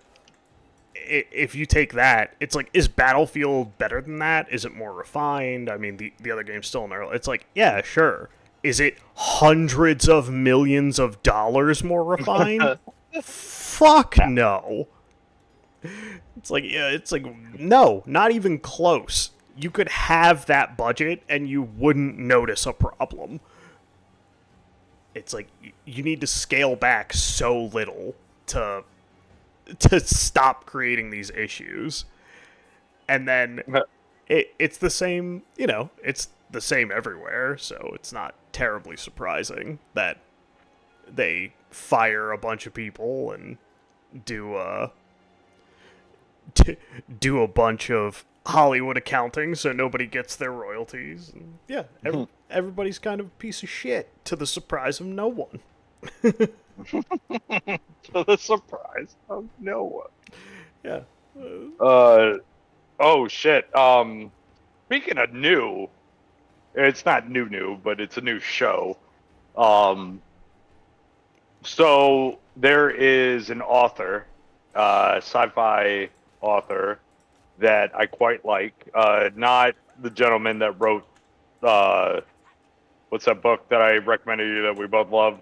It's Operation like Oh, Project whatever.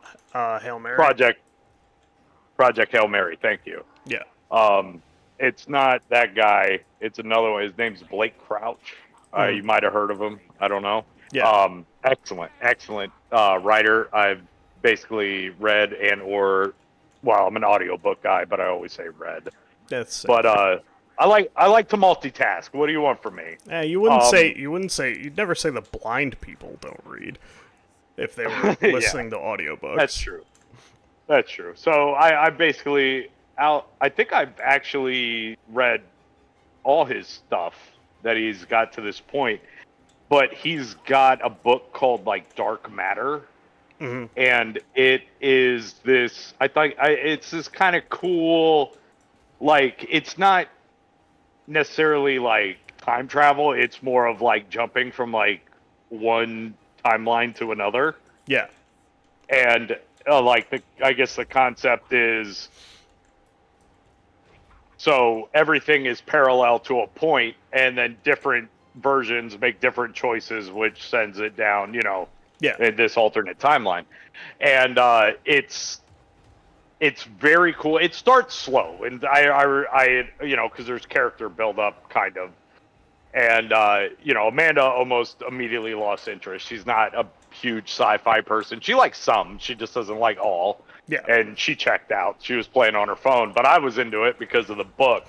And it's on Apple Plus, and it's called Dark Matter. I do recommend it. I think it's quite good. I've been removed. I do remember the book. I just it's been fucking years. It's not like I can quote that fucking thing Yeah. or tell you character names or anything, but I do remember enjoying it. And the show is quite good. It's on Apple Plus, so chances are you'll have to steal it, because if Amanda didn't have Apple TV or whatever for free from the phone upgrade that she did a couple years ago, we wouldn't have it. Yeah. But yeah, no, they I've seen a few Apple Plus shows that or Apple TV shows that I actually quite like. They're getting there for sure. But yeah, that definitely one to maybe take a gander at. It's called Dark Matter. If you don't like the show, then I am sorry. I guess try the book, because I thought the book was excellent. And if you don't like it, you but- have bad taste. Yeah, Fuck but- you. But here's the thing: is like I think that he's a really talented writer, and I don't know if he's ever done anything for like TV before. Did they make? Oh, you know about Blake Crouch, because you know about the Wayward Pines Yeah. stuff. That's right. We kind of mildly talked about it already. But I don't know. Was Wayward ever made into like any other type of media, or is it just the trilogy and books? Because I don't remember. I think it's just the books, but I think there's something in the works, if I'm remembering. Well, good, because that was also I liked Wayward Pines quite a bit. Yeah. But yeah, no, this one is good. I recommend the book. So far, I recommend the show, and he adapted his own shit for the screen. Oh, cool. Yeah, he's the one that wrote the show. So so far I'm enjoying it, and it's it's starting to get all the parallel universe conspiracy fucking bullshit is all starting to happen. So it's pretty cool. And I do I know we talk about this shit sometimes, and I do want you to watch it so you can tell me what you think. Oh yeah. No, well, it's on Apple Plus. Get that torrent action. Yeah. Yeah, I'll just have to do a little. the secret ingredient is crime. Oh yeah. Ooh, crime time. It's crime. It's fucking crime time. Once again. No, I'm telling you, dog. I'm telling you, man. I mean, I know we said it before. It's just, it's so stupid, because I would love to just pay for all this shit outright, but they just don't make it fair. So fuck them. Yeah, they don't. Like that's it. Like, I just want a fair price for everything, and I'm willing to pay it. Yeah, it is unreasonable. That's it. Yeah. Yeah. I'm not paying for 47 different streaming services. Go fuck yourself. And yeah, that's that. I mean, it's just a shame. I hope they have some sort of crazy, like, in the future, like as a little side thing, they have like some nice like bundle action going on where these things, like, they're like, oh fuck, we're dipping in subscribers. Maybe we join forces and do a mega bundle. Let's get there, and I'm down. Well, I know that certain cable companies have started to sell bundling. Because Comcast does it up here. Ah, okay. So it's not it is happening, but it's obviously not happening as quickly as we would want it to. Yeah. Yeah, I'd imagine so. I mean, I'm fine. We pretty much watch what we watch anyway. We go exploring every time somebody tells her about something, I see something, or somebody tells me about something. We'll give it a shot generally. Yeah. But every night when her eyes start to get heavy, because she likes to watch a lot of things together. Apparently, except Dark Matter, because she was like, I don't give a fuck, and I'm like, all right, fair. I'll just watch this one by myself. I didn't want to watch it other with than you that, anyway. Yeah. Yeah, you don't understand shit. because you're stupid. You Do you know, know anything about parallel timelines? Fucking sweaty. you don't know anything But about apparently. you don't know anything. You're a stupid woman. No, no, she just didn't give a fuck, and I get it. Like, don't get me wrong. Sometimes, sometimes I'm just sitting there eating food, and she's like, "Oh, it's fucking Wednesday, and it's the reunion of fucking Vanderpump." And it's her trash TV, and she knows it's trash, but she knows I have zero interest. But she looks at me with those doll eyes, and I'm like, ah, fucking put it on, whatever. I mean, let's be honest. I'm picking up my phone trying to make a fantasy football trade 9 times out of 10 anyway. So what the fuck do I care? That Like, yeah, it's like I can burn an hour on this garbage. Let's just do it. that is some trash television, though. Oh, it really is. It really is, man. It's it is. And you know what? I'm just glad that, like, that that is I know for a straight fact. up brain rot. Yeah. Oh no, I agree. And the I think the reason why I'm like okay with it is because I know she knows it's trash. Yeah. It's just trash. It's the same thing we tell Ryan Frame all the time. It's something bad that she happens to enjoy. Yeah. So I mean, I'm not gonna fucking whatever. I don't care. Yeah, I can suck it up for an hour and look at my phone. Yeah. It's not a big deal. So be like, yeah, crazy. Yeah, no, whatever. It was like all these people suck out loud. I'll tell you what, man. Of all the times, like, like Tori. Remember Tori? Like Tori watched a lot of Jersey Shore, Yeah. right? And she watched Jersey Shore, and I used to watch it with her, but self-admittedly, shocker, I wasn't super into it. Crazy. But I'd watch it. You make concessions. Yeah. What a relationship is, and I watched it. But I was always like, ugh, I hate these fucking people. I hate them. Yeah. And I watched these fucking, she watched the fucking Desperate Housewives shows or whatever. Fucking hate them. Terrible, all terrible fucking people. Why are we doing this? These are just people that I want to punch.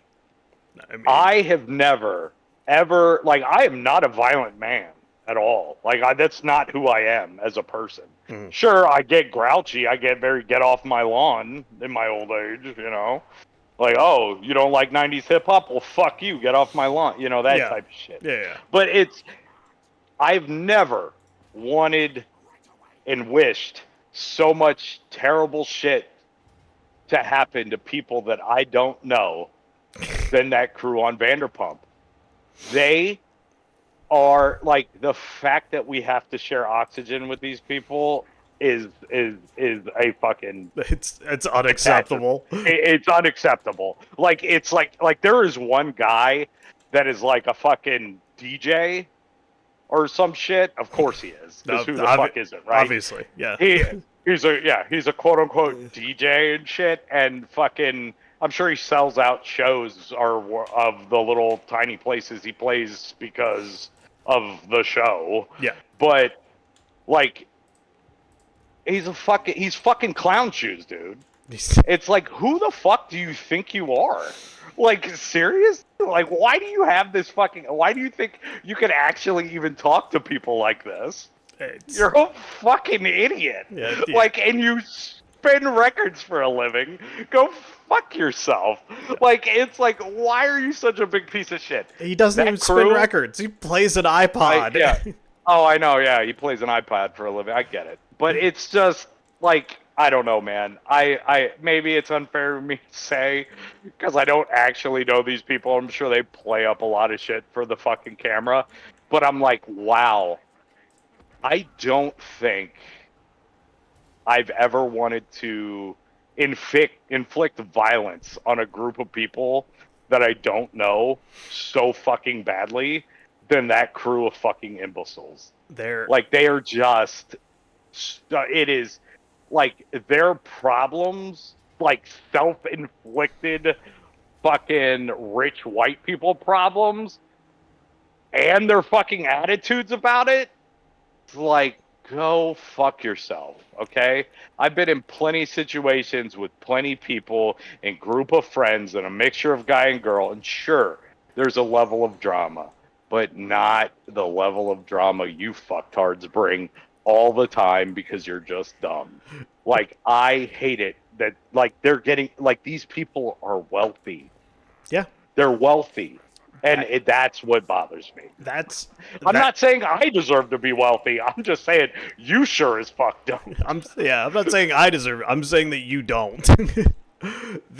That's like that is the one thing that my ex-wife's family, I hate. Like, watched a lot of or they watched the Kardashians, and they acted worse for it.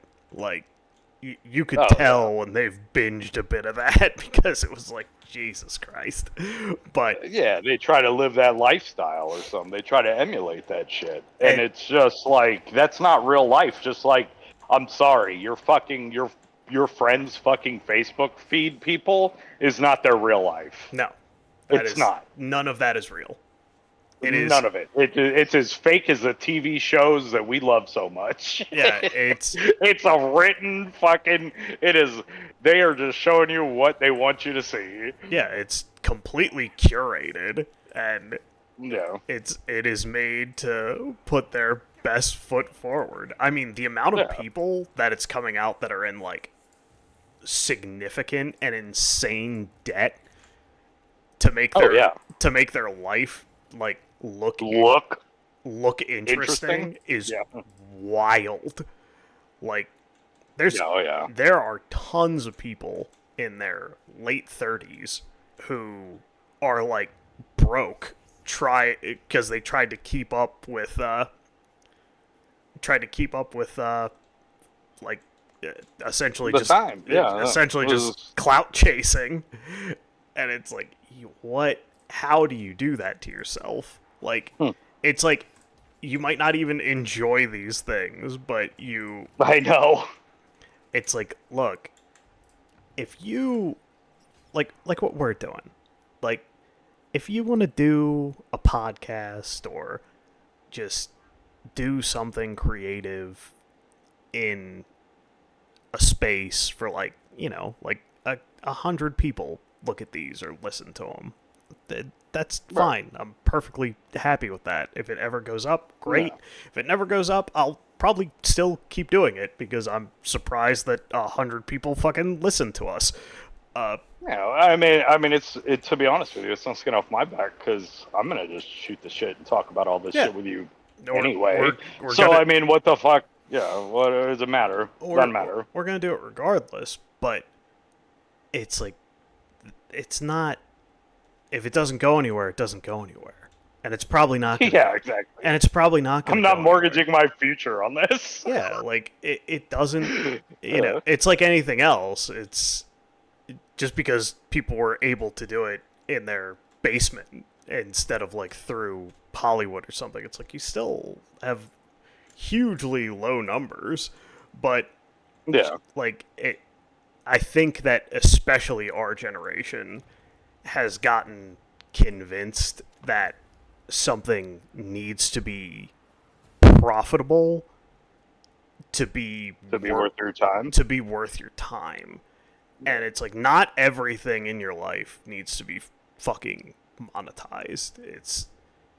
It's like, that's not, it's bad for you. You see, like, how many content creators like just stop, and at a very young age. Yeah, Yeah. because they don't want their life to be monetized the whole time. Yeah, And Yeah. speaking of which, I mean, these big tech companies have totally fucked up how people talk. Obviously, it doesn't stop us because we don't give a fuck. But yeah, like, the reason that more people haven't seen this podcast is because we say pedophilia, we say rape, and we say Hitler.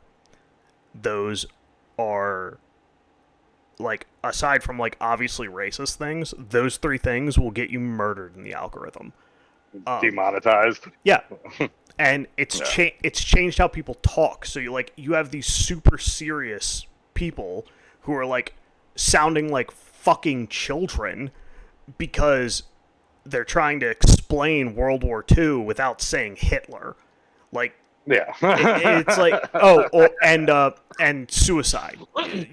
Like so which that Well, I'm one pretty sure in the what 3, 4 episodes we do, I'm pretty sure I've requested like the general public to kill themselves at least 3 times. So maybe we will never make any money, but that's I fine. don't give a shit. It's not Neither do I. like it's so well. The suicide one really pisses me off because it's an automatic like demonetization. Like it's just it's a machine that is figuring it out and just immediately doing it. It's like, oh yeah, because suicide was so easy to talk about beforehand, like, and it's a fucking epidemic among Yeah. men in the United States. But yeah, let's make it more difficult to talk about. Let's add more barriers to that. Like it's so fucked. But it's changed how it legitimately has changed how especially young people talk because this Right. is how the people that they watch have had to adjust their speech and they sound even dumber because because of it. It's like I don't know. I mean, it's just like, good lord, like we didn't need to make this worse. we didn't. Yeah. We didn't need to artificially go in and say, hey, you can't say these fucking words anymore. It's like Yeah. people were already riding the line on intelligence. We didn't need to go a step further. Why not? Oh man, I know. Oh my god, I think Amanda's gonna have to fucking teach world history next year. There's Oh, a chance. oh my She's gonna god. have to at least have one class. And granted, that's how she started, to get in the door because she made a career switch Yeah. to teaching. Like, I'm talking brand new COVID fucking scaring everybody to death type, height of it is when she made it, Yeah. made the Made career the change. swap. And yes, they wanted her for TV film. That's her background. She has, degrees, career experience, whatever. So they wanted her to teach that. However, they couldn't hire magnet teachers at that time. Yeah. So to get her in the door, and they also wanted her to coach volleyball. So to get her in the door, it was like you could teach world history, and she did it, and it was fine. And I mean, sometimes it was fucking hell for me. Like I think world history is fucking metal as shit. I think it's pretty fun. Yeah. There's a lot of coolness to it, and I mean, as far as learning about the past and past wars and the absurdity of some of them and how it worked. Well, and how It's pretty fucking interesting, and I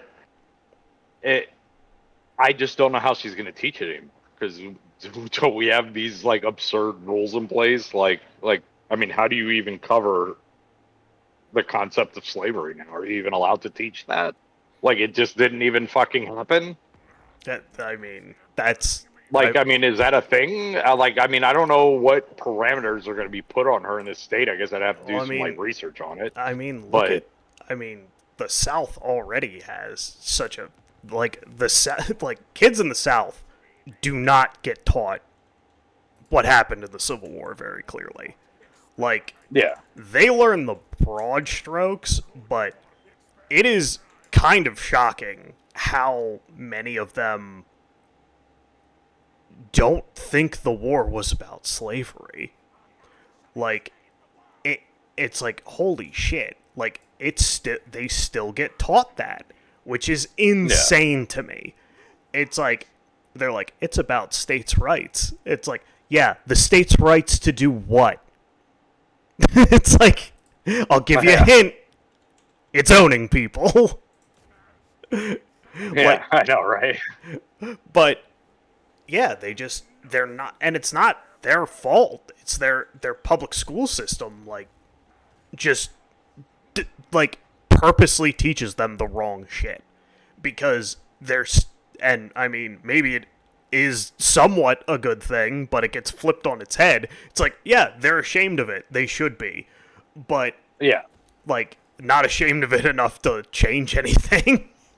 yeah, But again, like an actual push for like real equality. We're in the very first steps of that. Like yeah, we talked about it before, but yeah, I mean, we're we're in the first few years of actually making a shot at it and having people who weren't directly who those laws and rules didn't directly affect are coming up in a world where like they didn't exist for the first time. So yeah, it's like we're actually making a go of it instead of pretending like everything's okay. yeah. And it's like, it's there are some things that could be better, but I feel like we're actually trying instead of pretending to try, which is what we were doing for a while. It's separate but equal. It's like, no, the fuck, it's not. No, what the fuck? Get the fuck out of It's here. like it's That's not. it. It's like shit. It's not separate but equal in like public schools where everybody's white. It's like it. Yeah. If you're rich or poor, you're gonna feel it. But Yeah, no, for sure. but yeah, it's so even that, like, it's who knows what she'll be dealing with because Yeah, I'm. because I have no idea. that's been a problem in the South for forever. Like Yeah, I know, but but I mean, with like fucking, what is it? What the fuck's the guy's DeSantis or whatever? Like, yeah. like I mean, I'm pretty sure he's making it worse. Uh, If I'm being honest, like, I mean, as far as like what the curriculum could say and shit. Yeah, I mean, they're putting a lot of, I mean, well, and it's funny because it's biting them in the ass now because it's a bunch of Christian conservatives, and Well, I mean, he also he finally came out because he is not super jacked about the possibility of marijuana becoming recreational here. And what a fucking idiot. I know he's not super crazy about it, but I think, and I was like, dude, I can't tell you how many of your constituents fucking smoke weed every day. They Yeah. are not. I don't care. They might follow you down your absurd fucking bullshit about not saying slavery or gay in school. They might be dumb enough to follow you down that path. They are not following you down the path of no marijuana. Yeah, no, that is that- not happening. I was like, get ready, because they are gonna vote against you on that front. Yeah. But so he even backtracked and he's like, well, I'll respect it, however the community votes. And I'm like, of course you will, because you don't have a fucking choice. Yeah, it's like enjoy. Well, and it's just so dumb because marijuana brings in So much money. Well, it's not even that it brings in so much money, which it does.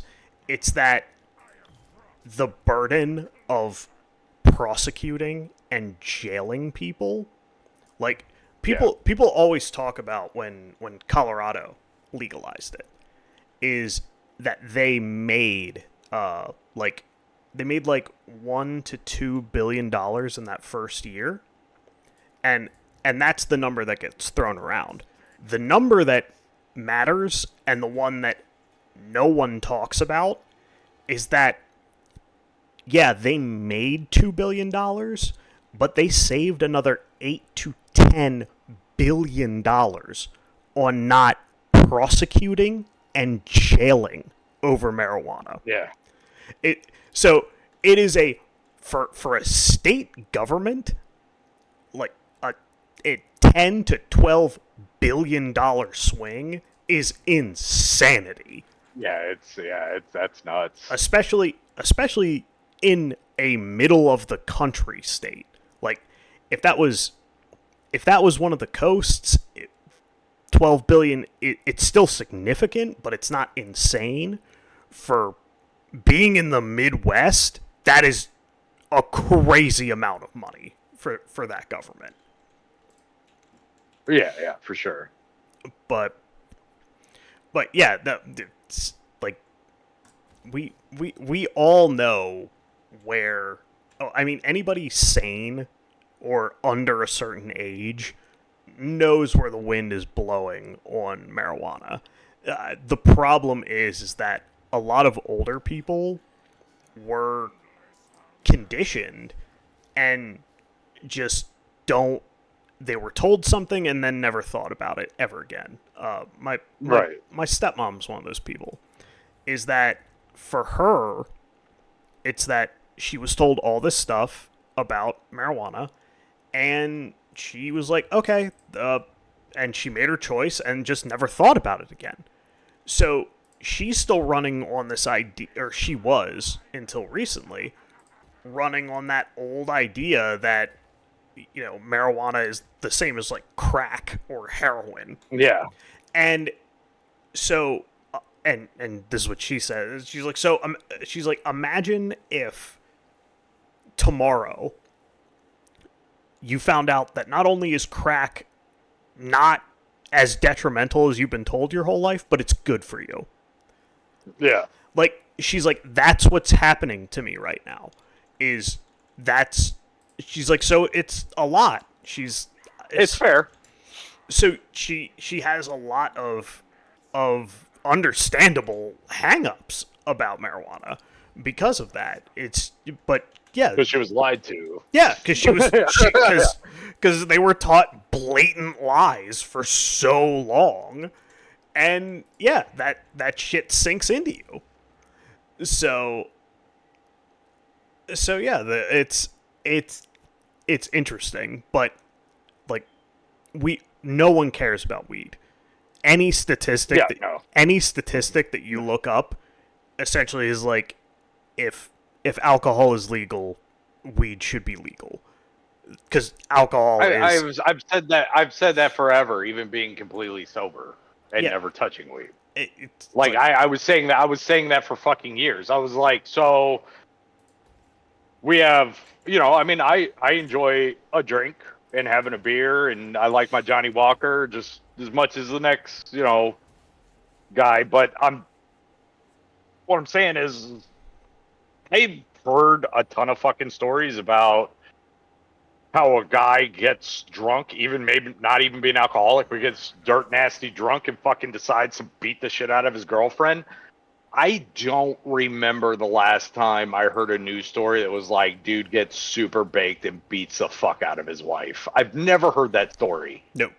Well, more important, like, that's not a story so I mean, you tell me what's more dangerous. Well, more importantly, more importantly, like, it's ridiculous to me that weed and mushrooms are illegal, but alcohol. I think mushrooms, especially microdosing and shit, could be great for the human brain. But so those are illegal, right? You cannot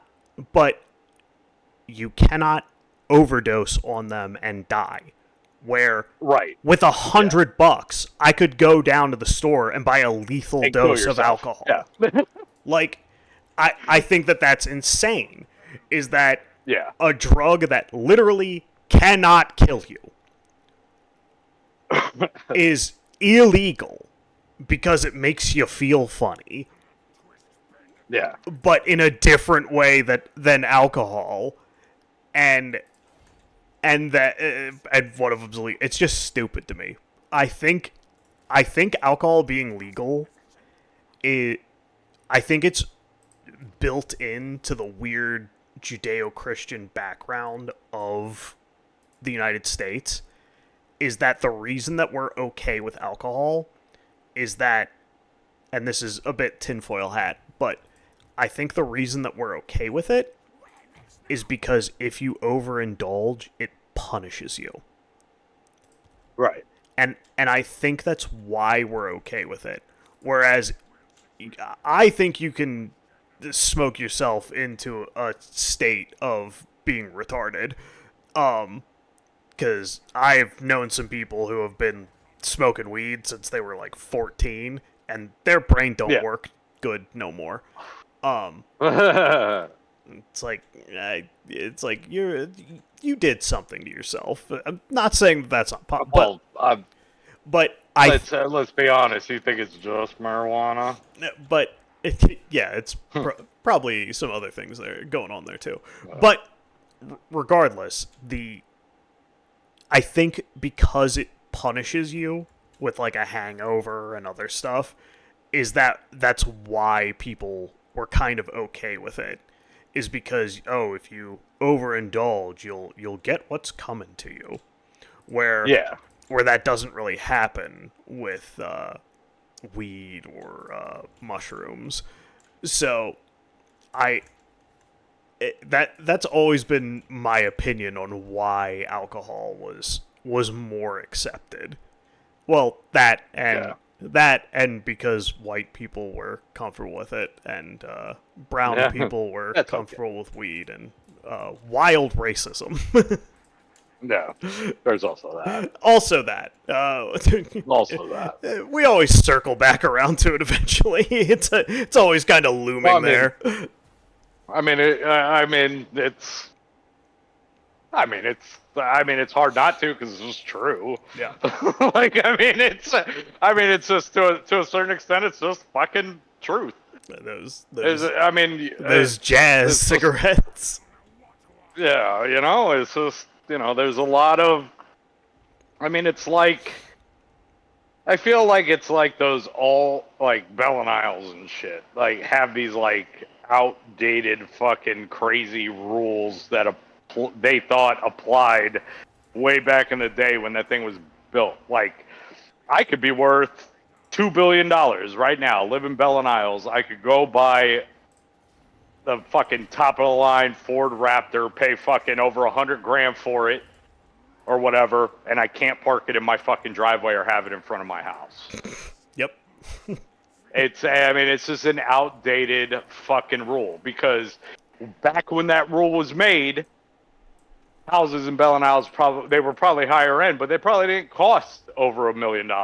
They weren't multi-million-dollar properties, but they were high-end properties, and people that drove pickup trucks were fucking workers, and they poors. were the poorest, and were workers, and they didn't want pickup trucks to be seen because they were a higher class community. Times have changed, and you got a bunch of fucking people that drive fucking pickup trucks, even the ones that aren't worth fucking that much money, but they're still paying. Do you know how much a fucking pickup truck is? It's an extreme amount of money. Like pickup trucks are fucking expensive. Well, they're sitting on lots right now because they're so expensive. Because what? You broke up. I said a lot of the pickup trucks are sitting on lots because they're so expensive right now. Like oh yeah, they're just insanely expensive. Yeah. I would love to own one. I want one so bad. Amanda knows this about me. I have conceded the fact that there's a good chance I may never have one. Because they're that fucking expensive. I've just let it roll. It's just one of those. Some people are like, oh, I want a fucking Ferrari. Not my style. I don't want it. But I wouldn't mind having like fucking $85,000 to just lay down on a badass pickup truck. So really nice one. Hey man, some of them pickup trucks are fucking. I just like oh my god. When I went to Orlando to make that fucking hat delivery, and I did it in my fucking boss's like beautiful like GMC. Yeah, dude, I hit the fucking highway. I was cruising. I was like, this is great. I was like, this is really nice. I was like, You know, I wasn't. I'll be honest. It worked out. I had a perfectly fine day. You know, when I made that drive, it was totally cool. Getting out of Orlando proved to be the only real downside Mm, because I'm not. You know, I wasn't always like super familiar, and then of course I branched off and spent about half an hour with Rolk at work. But yeah, getting out was the bad part. But other than that, I fucking absolutely enjoyed my day, and 90% of it was just driving that truck. And I did notice when you have a big ass fucking truck, like, I mean, I don't even know if I'd want one as big as he has. I'd probably want one, one of the little, kind of smaller ones. But I do notice when you got a real nice big pickup truck, people just kind of fucking get out of your way. yeah. Because I don't drive like insanely fast. I pretty much do. I might do like 5-10 over with flow of traffic, but I'm usually generally in my right lane, fucking doing that speed and fucking doing what I'm doing. Cruise control, just checked out, fucking driving. Yeah. But I did notice that people just kind of get the fuck up out of your way. And they kind of leave you alone. They like back up. Like it wasn't. I didn't have like I had a whole day where I actually drove out of places that I'm actually fucking comfortable with because I don't know fucking Orlando. Yeah. Like I don't. I can't. I like without the GPS. I'm just following signs. I'd be following signs like back in the day, or have my fucking be really dangerous and be trying to read text off of a fucking MapQuest like printout. But Bust out an atlas. oh yeah, something like that. That's the But funniest thing to me, by the way, oh yeah, is that they're like, oh, you can't be using your smartphone and driving at the same time. Meanwhile, in the past, fucking those paper maps are taking up your entire windshield. dog. I know And there's been a that was I know what I'm fine. saying. Yeah, we like. Don't get me wrong. We are not fucking original in saying this. There's been gifs and everything, Yeah. but it's so funny when it's like, I see those fucking like videos and shit. Is like, don't text and drive. Me in the '90s, and he's like looking at MapQuest, and then he leans over and he gets this ginormous book of CDs, and he's Yeah. like flipping through, and he's got one in his mouth, and he's driving with his knee, and it's like that was definitely me. Like that was 100% me. That was everyone. Everyone was Yeah, doing that that. was. Yeah, everybody was doing that. Like honestly, I'm not saying texting and driving is safe. It most certainly is not. But neither was that. Yeah. And if my biggest deal with people of texting and driving, or phones in general and driving, is the two worst parts of my day every day is my transit time from work, or from home to work, and work from home. Yeah. And it's simply because I I hate this is why I hate fucking smartphones and driving, and it's got nothing to do with texting and driving. It's like a light turns green, somebody doesn't notice because they're liking, they're swapping e-girls if they're Rolk, or they're liking their fucking buddy's lunch, or they want people to know like at a red light, feeling cute. Boop, like nobody like, and you're holding me up. You're holding me up, and I don't appreciate it. Be fucking considerate and get the fuck when the light turns green. Fucking go. And I hate to tell you, but in most cases, when you're turning off said street and you're pulling into somewhere, you don't need to do that at half a mile an hour.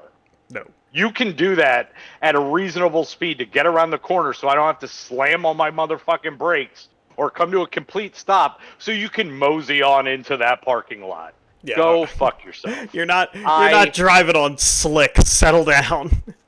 Yeah, relax. We're in Florida. This is about as flat gets. Okay? You're fine. Yeah. You're fucking fine. I'm not saying you have to take it. I'm not saying you have to, Tokyo drift it into the. Nobody's saying that. I'm saying that. I'm not saying you have to be a speed demon.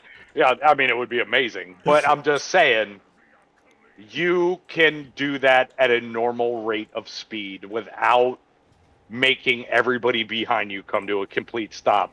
because you are an inconsiderate asshole. If you cannot make that turn at a normal speed, you probably should not have a license. So those are my two biggest gripes with motherfucking traffic right now. And just people going like, this is coming from me. I live in the far right lane where I'm supposed to be going the speed limit or about 5 over. Yeah. I know where I'm supposed to be, and I follow that rule. The fact that I am telling you, me, as a person, or telling you, people, you are driving way too fucking slow because you're fucking morons on your phone, it's bad. Because I was a slow asshole that's not on his phone. Like, I'm the guy that people want to get around because they want to do a $110. Like, I'm not even that guy. The fact that I am pissed off that you're on the road, you have a problem. And you're a piece of shit. You have fucked You're a up. fucking piece of shit. Yeah, you're a piece of shit. Because at least I'm going the speed limit. Like, what the fuck, people? Where are we at? Are Yeah. you that important? Can it not wait? Yeah, you're not. Can it not fucking wait? You're not It's you're not the somebody's eating a BMW guy. Yeah, somebody's eating a salad. World War III didn't break out. You can wait and like that later. It's not that fucking important. All right? Like, let's fucking relax. I can't. They need to know. They need to know that salad is so cute. Like, fuck you. Go. Foot, gas, go. Like, not hard. Like, I'm sorry. It was a rant. It came up, and now I'm just pissed. I'm just mad. Now I'm gonna stay End the angry about podcast. it. I'm done. I hate it. I'm done. Just stay mad about it. Like I revert. So when I was in Afghanistan, I drove like a complete psychopath, as you kind of need to. Also, I knocked over a jingle truck at one point. A jingle truck is, if you don't know, it's those overloaded. I don't know. Oh, have you not heard this story? I don't know. No, you've never told me this story. Oh, okay. Please. So- but I don't know that term, so you're gonna have to. So- I've never been to Afghanistan yet. So we, we're the U.S. military. When we're rolling down the road, we own the road. You get the fuck out of our way. As you would, because we're a bunch of up-armored trucks with 50 cals on the top of them. Well, yeah, Yeah, you want to get out. I get that. So Well, I know that. Yeah. we're rolling through, and so what these jingle trucks are they're kind of like 18-wheelers. They're a little bit smaller, but they're just like overloaded with shit, like to a comic degree. And this guy like was trying to pass us, which is a big no-no. And he's got this jingle truck that's like overloaded with bikes. And Oh, that's what you call them? Is jingle trucks? yeah. And Oh, okay. And I did I- not know that. and I I think I know what you're talking about now, though. yeah, and I tapped him and knocked that bitch over. Because that's don't fuck around with that. So yeah, I was driving like a psychopath, and the second I'm in a big city, I completely revert.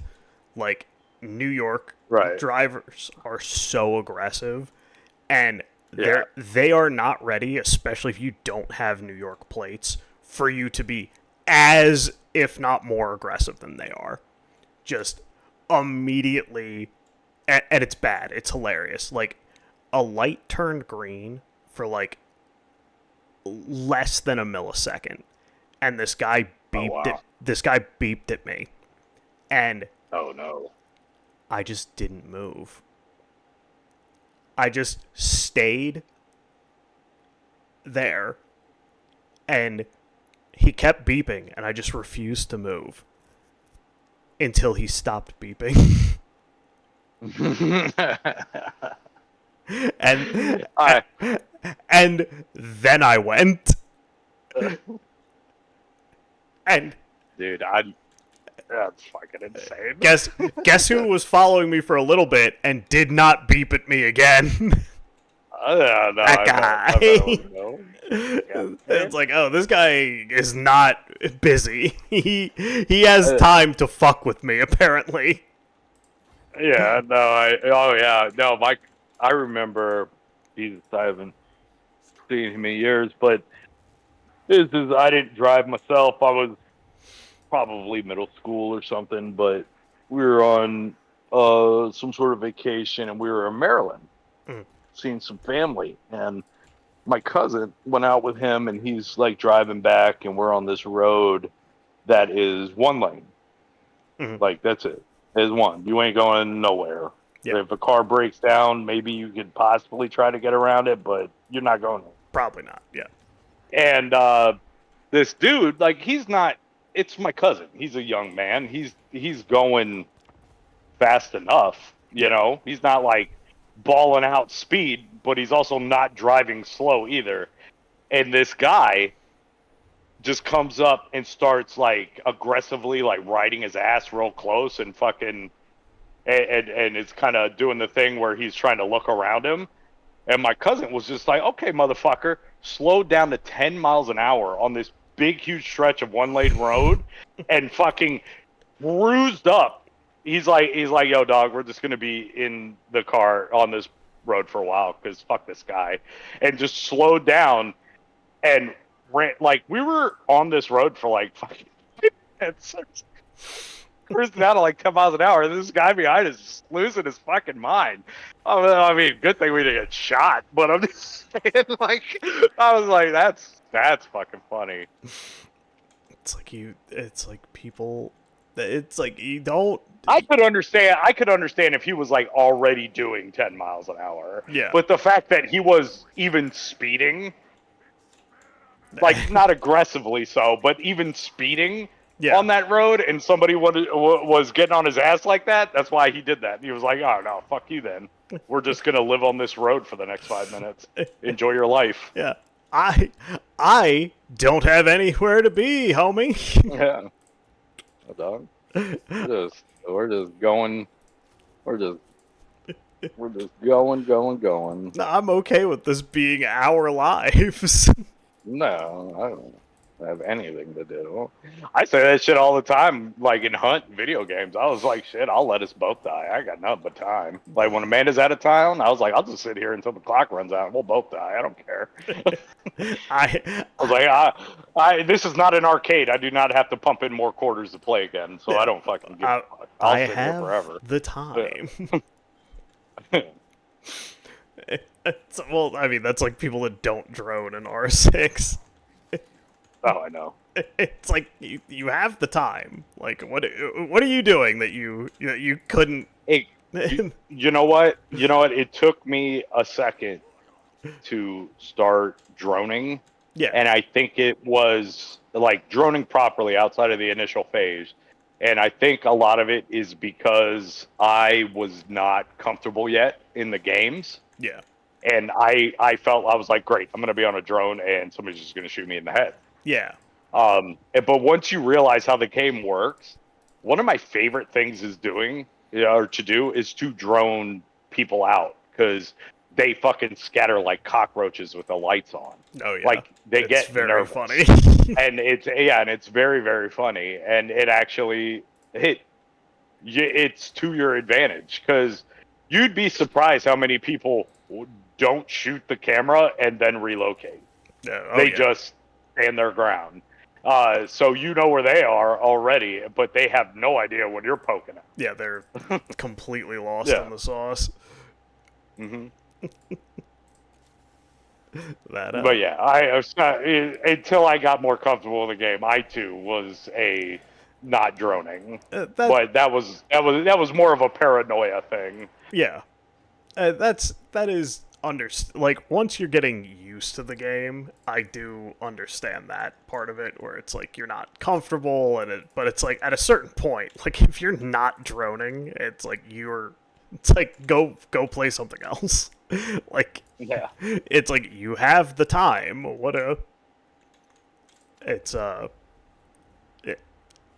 I always go back to the Green Arrow when he's talking to Barry and training him, He's like, Oh yeah. he's like, you didn't case it, you didn't look around.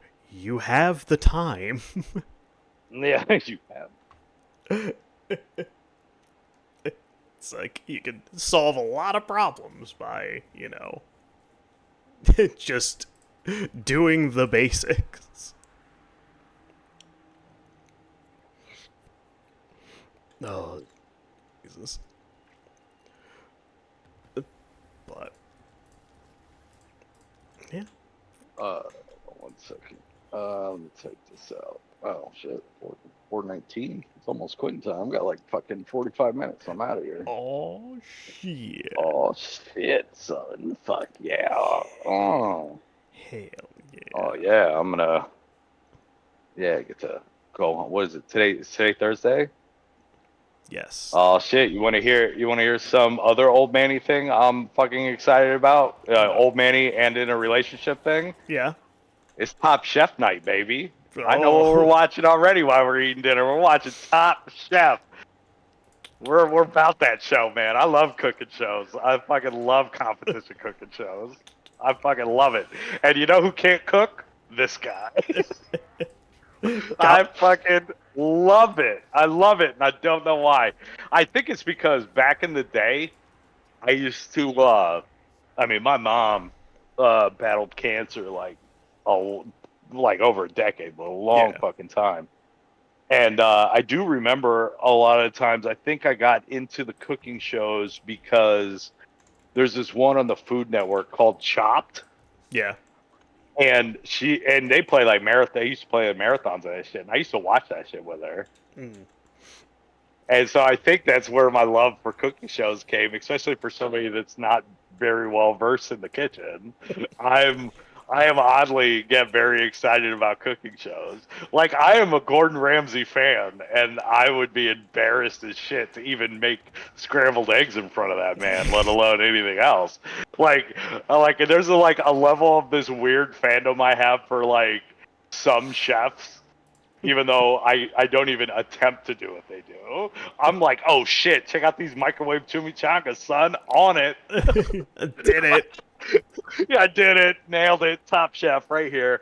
But Hit yeah, I me. love it. Like hell, I went for my birthday. For like one of the things for my birthday is Amanda made reservations at Hell's Kitchen Miami for us. Oh yeah. And yeah, that was dude. I didn't tell you about that. That was so much fun. Yeah. Like it's really cool. They set us in this really cool place, like where you could see the kitchen. Mm-hmm. Like we were on the second floor, but we were like so we could actually like visually look down and watch them working, and it was just really really cool. Obviously, there's no competition going on, but as tradition, they do have a red and blue side, as far as the kitchen goes. But people are just doing their thing; they're not competing or anything. Nobody's gonna be there. Yeah, nobody's yelling at them. Gordon's Yeah. gonna call them an idiot sandwich. What are you? Yeah, I was An about to say nobody's idiot calling it an sandwich? idiot sandwich. Yeah, so nothing like that's going on. But yeah, man, it was really cool because I've watched just like I mean it'll be fun when I finally decide to do it because I have like seasons of Hell's Kitchen to binge that I have not seen. Oh yeah. But I've watched like a fuck ton of Hell's Kitchen over the years, and so it was just fun being able to try, his, technically his fucking, food it was pretty cool. And everything was really good. And as much as I loved my I had a good time eating the fucking lobster risotto and the fucking beef Wellington because I got the staples, Yeah. that I wanted to try. She got this like pumpkin soup or some shit, and Yeah. which like generally would not be my thing, bro. She gave me a bite. Of all the things that I tried, it was probably the most delicious. I've It was had fucking insanely good. Yeah. I have had really good pumpkin soup before, and it sounds like it'll be awful, but It did. It did not sound appealing to me whatsoever. Yeah. But if one thing I've learned being a military brat like generally, even if it's something that I know I don't like, Yeah. Like Brussels sprouts. Like my fucking entire world has changed in Brussels sprouts. You know why? Because I've only ever been served shitty fucking Brussels sprouts. Yeah, exactly. Like now it's like I'm like, how are these cooked? Are they charred? Are they with bacon fat and shit? Because if you got good Brussels sprouts, I'm there.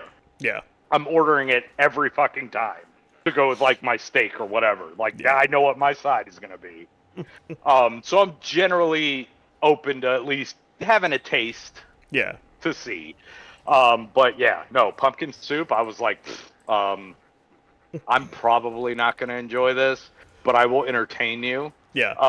And I was like, holy fuck, this is really good. You're like, this is fucking incredible. I was like, I'm missing out. Need this pumpkin soup in my life. Oh my god. Okay. But yeah, I mean, I try. My wife hates it because like whatever is the least appetizing, most disgusting thing on the menu is that's what I'm ordering. Like, and it's just because I'm like we're here, especially a place that like I've never been before or we might not go back to. Yeah. It's like I'm not ordering something that I can get everywhere else. Like if you have something novel that you cannot get anywhere else, I will probably order it 9 times out of 10. Just to be like, I can't get it anywhere else, and I won't try it anywhere else. So why not Right. give it a shot? See how it is. Like I don't need to eat another okay to above average cheeseburger. I don't. I don't need to ever do it again. It's I'll be perfectly honest. I agree. I like some cheeseburgers more than others. Obviously, like everybody's got their own favorite, but you have to go real fucking like. As much as I love eating burgers, you have to go. You have to put something on the menu that is breaking my brain for me to actually. Unless I'm in the mood for a burger, I tend to agree with you. It's like there's just nothing like I can go to McDonald's and get a quarter pounder and it'll be good. yeah, it'll be It's not. it'll be fine, it'll be cheap, it'll be Yeah, it'll all be fine. But yeah, that's like I I'm don't trying to find this. but Thing. if you have something fucking weird and troubling to most people, I'm gonna order that. Oh my god, is it no- not? Is number- it not on here? I want to tell you what this was fucking called. I mean, number one, donut burger. Uh, donut burgers are the shit. It was Oh yeah, donut burgers are fucking. I had that at the fair. That shit was amazing. yeah, that's how you die, but it's good. Yeah, but oh my god, it was good going down. Yeah. All the shit I'm feeling is probably not me approaching 40. It's probably because I ate that burger. Almost certainly. It's definitely all the donut burgers I've eaten in my life. I've actually only ever had one. I don't, as much as I enjoyed it, I don't think I've ever gotten that again. But I did think it was really good. I have.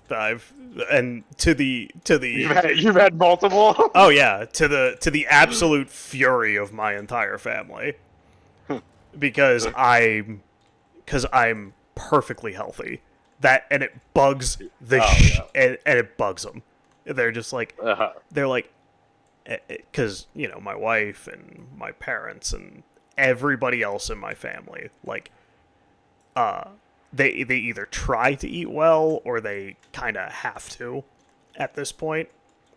And then I just eat garbage and I always have.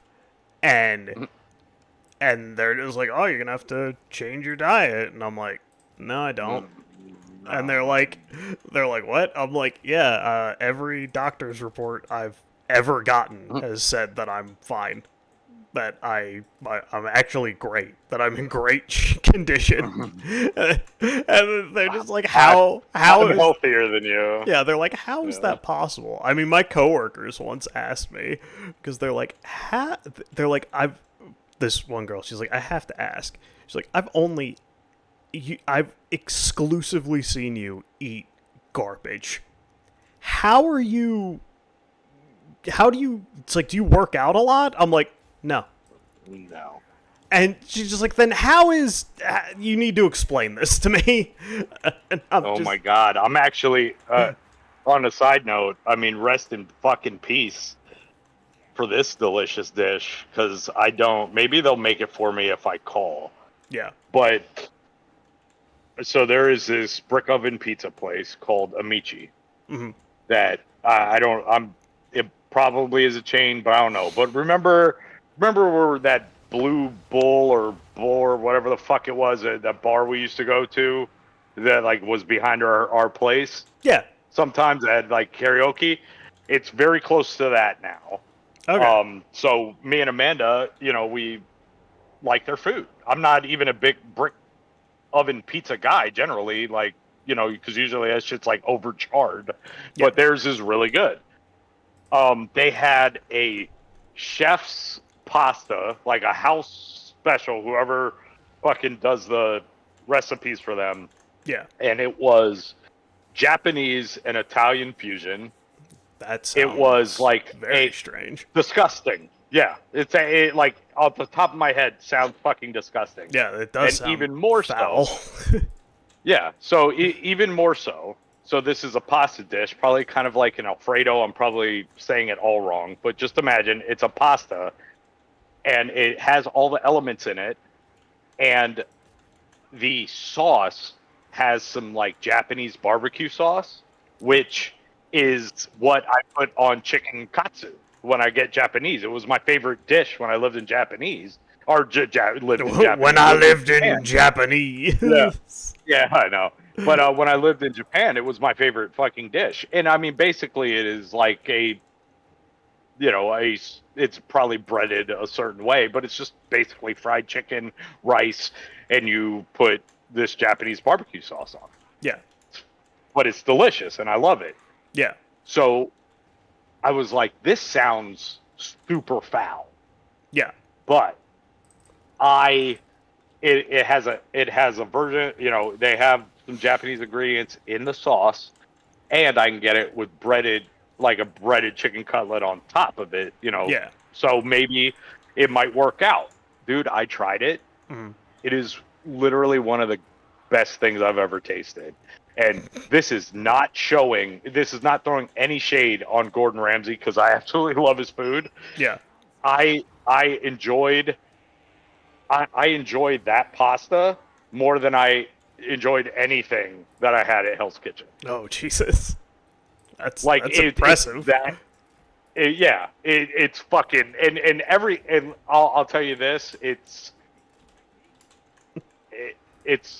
like everything I had at Hell's Kitchen was top notch quality, Yeah. really, really, really good food. Yeah. Like, I'm not saying it was dog shit. I'm just saying, like, the flavors in that fucking pasta is unreal. Yeah. Like, to the point I got Amanda to try it.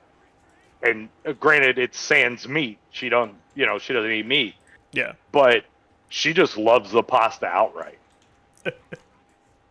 And I didn't know if she would. She doesn't eat chicken. Obviously, she's never had chicken katsu. She didn't know what the fuck she was in. Yeah. And know what she it's was not in even for. it's not even overpowering. It's just like I would never be able to call it. Like, if I ate it blind, I wouldn't have been like, is there some Japanese barbecue? I don't have that type of.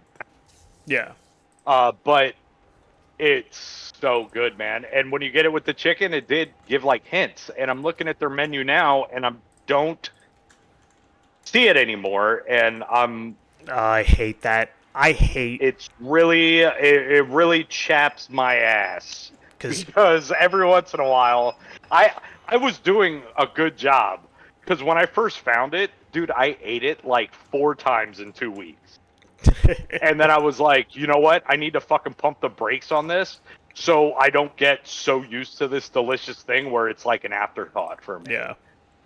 I need to make it every once in a while thing. And I guess I fucked up. I guess I should have just eaten it until I hated it, because I should have date them till you hate them, right? Date them till you hate them. Hell yeah. So, I mean, I should have fucking just done that because I don't see it anymore. The I mean, I hate when restaurants change their menu. It's always so disappointing. Yeah. Like, do you remember? Yeah. What was it? It was that. It was Spot on Clematis. It was the French place. They had this. They had this like sweet potato mahi mahi thing that Yeah. I adored. It was like my. Yeah. It was my favorite meal that I could get in that city. And they took it off the menu, and I was just from that on, I was just like,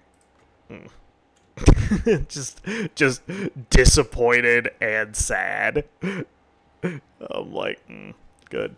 I'm like, I hate it, and like I pretty much just stopped going to that restaurant after that. I'm like, I don't know. Yeah, I know, right? Yeah, I know. Like, don't get me wrong. These people, they actually, they have my business for life. This doesn't mean I won't eat there. Like, as long as I'm in this area, I will support them. Yeah. Because they like, one, the food has never been bad. Yeah. Might be it's slightly, I guess, a little bit more on the expensive side, but we don't get it every day, so I don't give a shit. Yeah. But it's not only is the food consistently really good and really high quality, Yeah. anytime I've actually gone in there to pick it up, everybody is insanely nice and courteous, and it's all timely. And not only that, we got super fucking lazy, and we ordered off like them, and like they do have a delivery thing, but it's like you order through us, and then we'll send it via DoorDash or some shit. Yeah. And this guy picked up our food, picked up another order, went this totally round backwards way to get to us. So the food's probably fucking, it's been sitting for, since the time it was done, Yeah. probably 45 minutes already. So it's probably shit. And like, I mean, I'm getting shit delivered. I can put up with like 15 minutes. Like I get there. There's transit time involved. I understand. But it's, so he did something. And then, of course, why would he be able to read and or speak any type of English? Because he can't find our place. So I got on the phone with him and tried to explain to him. I was like, don't even bring it. Don't worry about it. I don't want it. I don't want this food. I will take care of it with DoorDash or whoever. Dude, Amici fucking refunded. Like, not only did they make us new food that I went and picked up, they apologized profusely. And then when I got back in my car, my phone went off, and they refunded the entire purchase. Oh shit! Yeah, damn. So I was like, yo, dog. As long as you guys keep pumping out good food, you got me forever. Yeah. I'm done. If unless we got our heart set on another type of pizza, or then I'm getting our pizza from you. Yeah. Unless if we have, if we want a Caesar salad and some pasta, we're coming to you. Plain and simple. Yeah. So, and they've had our business consistently since then. Yeah. So while this is disappointing, like I said, maybe if I call, if they still have the ingredients around, maybe they can whip it up. I don't know. And I'll just, pay for, they can work out, what in their system. What do you want? Me. How much? Tell me. Yeah. Yeah. I'm telling you, man, that fucking. Well, I don't know what sick son of a bitch decided to create that pasta, but thank God they did, because I'm so glad I got to eat it. It's delicious. It's so good. It is like unbelievable. That makes me so fucking sad. I'm gonna go home and cry about that to Amanda. You're gonna keep thinking about it's gonna be the first thing. She'll be like, "How was your day?" I'm like, "Well, it's been terrible, and I'll tell you why. Have a seat." You know that shit from Amici I like to get? Took it off the menu. Took it off the menu. I'll be sad forever. Yeah, I was like, they might as well nuke us now. What reason do I have to live? Yeah. I'm ready for Fallout. I'd rather be dead. Yeah, I'm ready for that Fallout universe. Let's do it. Let's do it. There's no reason to live anymore, because I can't get the delicious fucking Italian Japanese fusion that probably shouldn't work, but it does. This crime against God. Yeah. Oh man, so good. It's so good. But I mean, it won't be. I won't be calling to ask for that tonight because Amanda made a fucking some sort of like it's got like vodka sauce. It's like kind of this like pasta casserole that is pretty fucking good. But I might actually stop by Amici. I wouldn't mind having a good. They have a good Caesar salad. I wouldn't mind getting one to have with that. You're like, it's Maybe I will. And then when I go to pick it up, I'll be like, hey, what the fuck? You know? Yeah. Maybe that's the plan. I won't get out of here and just be mad. I'll give them a little bit of business. I'll go pick up my salad and then raise hell and be Yeah. like, why are you guys trying to ruin my life? Why are you doing this to me specifically? Why do you hate me so much that you would take this delicious food off the menu? Why? And I bet you know what? I bet you I was probably one of the only fuckers trying it, and that's probably why it's off the menu. It's because people are too fucking scared to order shit like that sometimes. Because Yeah. it does sound a little off-putting. I just rolled the dice because I'm like, fuck it. You know, I was like, if I don't like it, at least I know, you know? Exactly. And it sounds weird enough. I'll give it a shot. Yeah. It's like, well, this sounds horrific. I need it. I need to have it. Well, here's the thing. As gross as it sounds, considering that their other food is so good, the reason I really tried it, I was like, well, this has elements of two things that I really like, but I can't put together in my head how they work together. Yeah. It's like, how? Why? So why would this be good? while I am not, I'm not banking on this being good. I just can, based on their track record of other good food, I'm willing to take a shot. I'm willing to give it a shot. Because I know at the end of the day, if I don't like it, I just won't ever order again. I'll go get I'll just order a fucking pie or something. Yeah. But I know now, and now they've Amici has ruined my life. And now they've taken it from There you. you go. That's where we're at. Yeah, we punish just you. stay here. Oh, you love this thing? Fuck you. How about that?